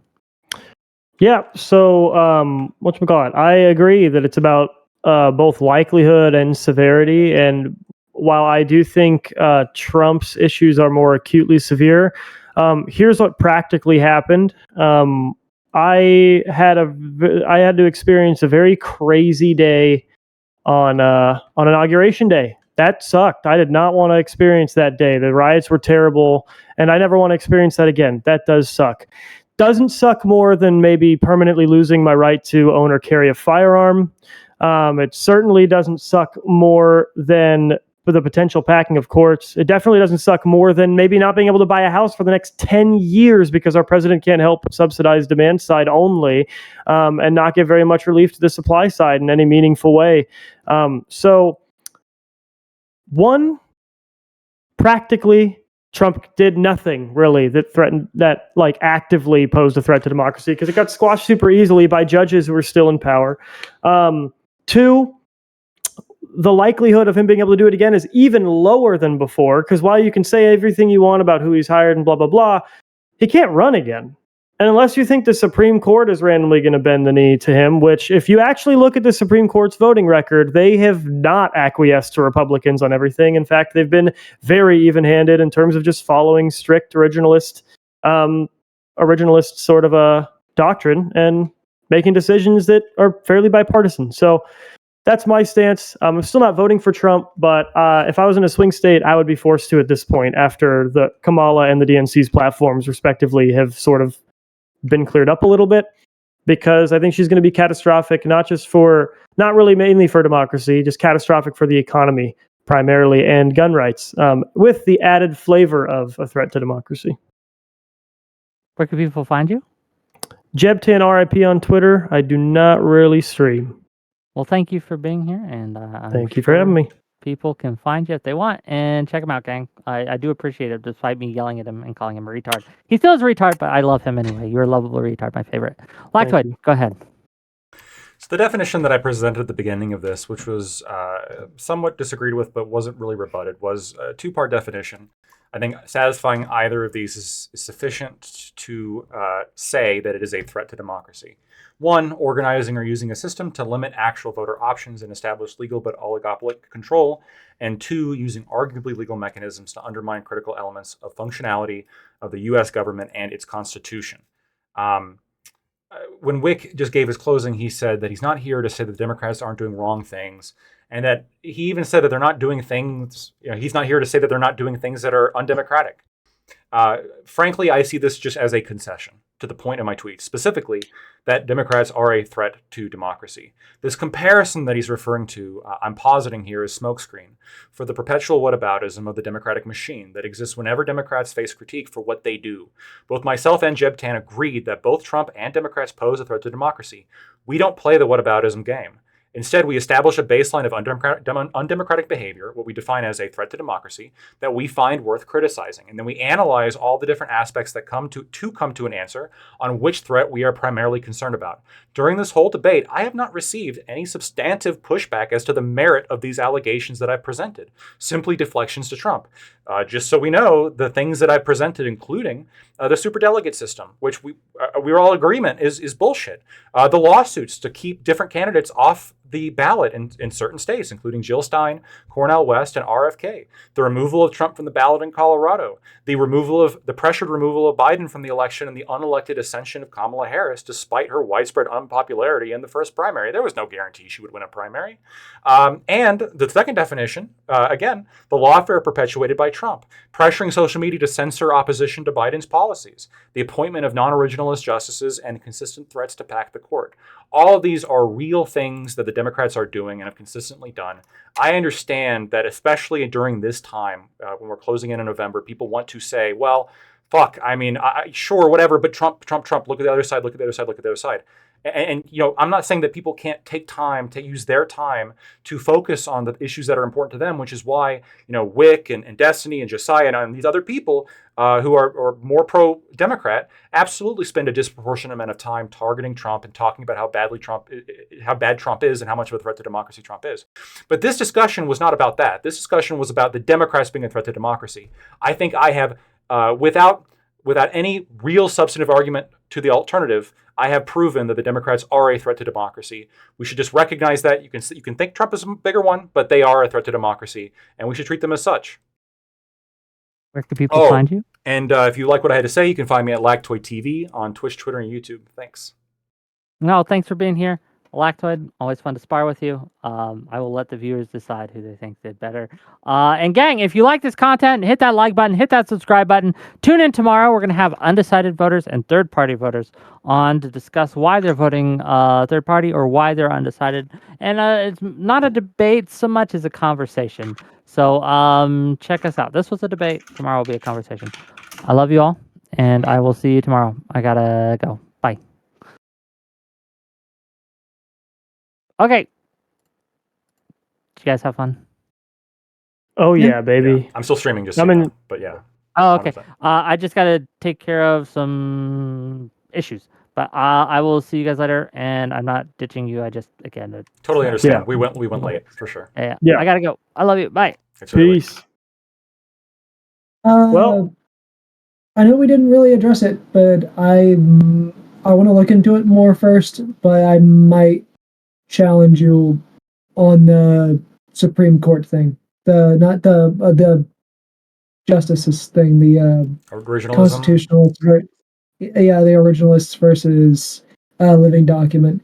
I know I lean more on the living document on my current understanding, but I want to look into it more first before I Sure. Yeah, and solidify that. yeah, absolutely. And just for full disclosure, I'm more than willing to talk about it. I do have a lot of experience talking about this specific subject. So just I would expect you to. You're a lawyer. right. Well, I was also like I was involved in the Federalist Society, and I've got like some background in specifically like defending originalist thought. So Yeah, I'll get back to you on that. Just because I like, for obvious reasons, I want to look into it more first before. no, absolutely, absolutely. No, it was a good discussion. I really appreciate you guys coming through. And for those of you, it was hinted at the beginning. Hutch asked to have this discussion, and so we tried to reach out to him, and he never got back. So He didn't run. we technically didn't have anything scheduled, so I'm not going to accuse him of running. But he No, definitely didn't get back to us when it came time to try to schedule something. That's for sure. But Yeah. Tends to happen, huh? yeah, it does. It happens. Well, it was good. It's always good arguing with You got my heated. man. You got Black heated, Jeb. Dog. You got so heated. Yeah, he does the thing where he's fucking like, "Oh, Trump supporter." I'm like, "All right, well, I'm gonna take the gloves off because now we know we're lying because you've used me as a non-Trump supporter against Trump supporters. So now I know you know that what you're saying is not true." But also, it's for entertainment purposes too. I wanted to make sure I didn't seem too detached, even though I've been playing Cities Skylines this whole time. Damn. So I wanted emotion is the best way to show that you're listening is to call somebody a retard. Look, I end up talking more when I'm gaming and debating. Definitely helps. Yeah, but I'm unchained. I've been going on one monitor for a while, and I've got two brand new monitors right here, but I bought them from a business, like relatively old monitors from a business. So they don't have HDMI or DPI, so I had to buy a VGA to DPI cord, and they're not going to come until tomorrow. That sucks. All right, homies, I'm gonna bounce. I don't know if you guys. I don't think I got into a motorcycle crash on Sunday, and so like my leg is ripped up, and it has been giving me some issues. Oh, so God. I'm gonna go put some pain relief spray on it, and I will catch you guys later. Do it. See ya. Rest up, man. Yeah, it sucks, but I'll be okay. Glad to hear it. Maybe eat some pussy to balance out the No, karma. absolutely not. Why would I do two terrible things at the same? Oh, never. Life will get better, while you're down there, so to speak.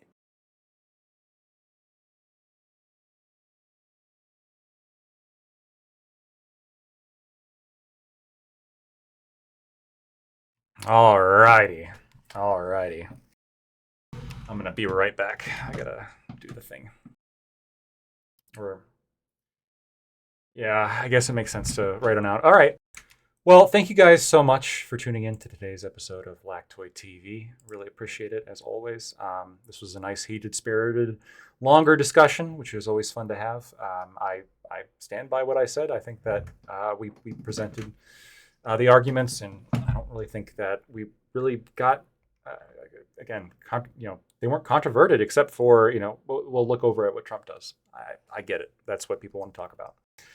But no, I think we're doing good. Anyway, really appreciate it, guys. We're going to raid on out into Lethe Waterkai. He actually invited us to participate in the Minds of Ecclesia, but we couldn't do it because we already committed to this, and I don't. It went late, so I wouldn't have been able to do it anyway. But yeah, it can be difficult sometimes to fit two panels in. So anyway, really appreciate it. Those of you who gave bit subs, follows. Super cool. Don't forget, if you like this content, to give me a follow. I do appreciate it. And I'll see you guys next time.